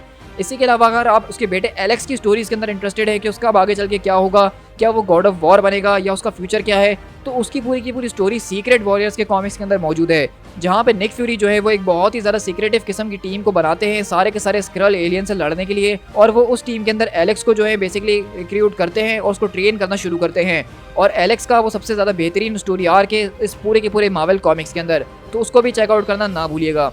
इसी के अलावा अमात्सु मिकाबोशी की बात करें तो अमात्सु मिकाबोशी को भी हमने सीक्रेट इन्वेजन के अंदर सारे के सारे जब गॉड्स की बैटल होती है तो उसके अंदर एक बड़े रोल के अंदर देखा है और अभी हम बहुत जल्द अपने चैनल के ऊपर अमात्सु मिकाबोशी का केओस वॉर का जो पूरा का पूरा स्टोरी आर्क है उसको शेयर करने वाले हैं, जिसके अंदर अमात्सु मिकाबोशी बहुत ही ज़्यादा पावरफुल बीइंग बन जाएगा और उसका मुकाबला सारे के सारे हीरोज़ और गॉड से नहीं बल्कि लिटरली कॉस्मिक एंटिटीज़ तक होगा। तो अगर आप चाहते हैं इस तरह के ऑसम कॉमिक्स को हमारे चैनल पे एंजॉय करना तो हमारे चैनल को सब्सक्राइब जरूर कीजिए, जहां पे हम अपने चैनल के ऊपर मार्वल कॉमिक्स की टाइमलाइन को फॉलो कर रहे हैं डेली बेसिस के ऊपर और संडे वाले दिन हम खासकर जो है डीसी के कॉमिक्स को शेयर करते हैं। तो अगर आप मार्वल और डीसी कॉमिक्स को हमारे चैनल पे एंजॉय करना चाहते हैं वो भी डेली बेसिस के ऊपर बिना किसी फुल स्टॉप के, तो हमारे चैनल को सब्सक्राइब जरूर कीजिएगा और आप मुझे कमेंट डाउन करके ज़रूर बताइएगा कि आपको मेरी ये मूवी कैसी लगी है और अगर आपने इस मूवी को यहाँ तक देखा है तो उसके लिए मैं आपको थैंक यू सो मच कहना चाहूँगा। इसी के अलावा मेरे second channel speed tiger explain को भी सब्सक्राइब कीजिएगा, जहाँ पे मैं मूवीज, ट्रेलर ब्रेकडाउन, सीरीज़ के रिव्यूज़ और बाकी दूसरी चीज़ों के ऊपर बात कर रहा होता हूँ जो भी पॉप कल्चर से रिलेटेड होती ही हैं। साथ ही साथ मुझे फेसबुक, इंस्टाग्राम, ट्विटर पर फॉलो कर लीजिएगा इस तरह की और अपडेट्स को हासिल करने के लिए। So guys, this is speed tiger, मिलते हैं अपनी किसी और कॉमिक बुक मूवी के साथ। Till then, thank you so much.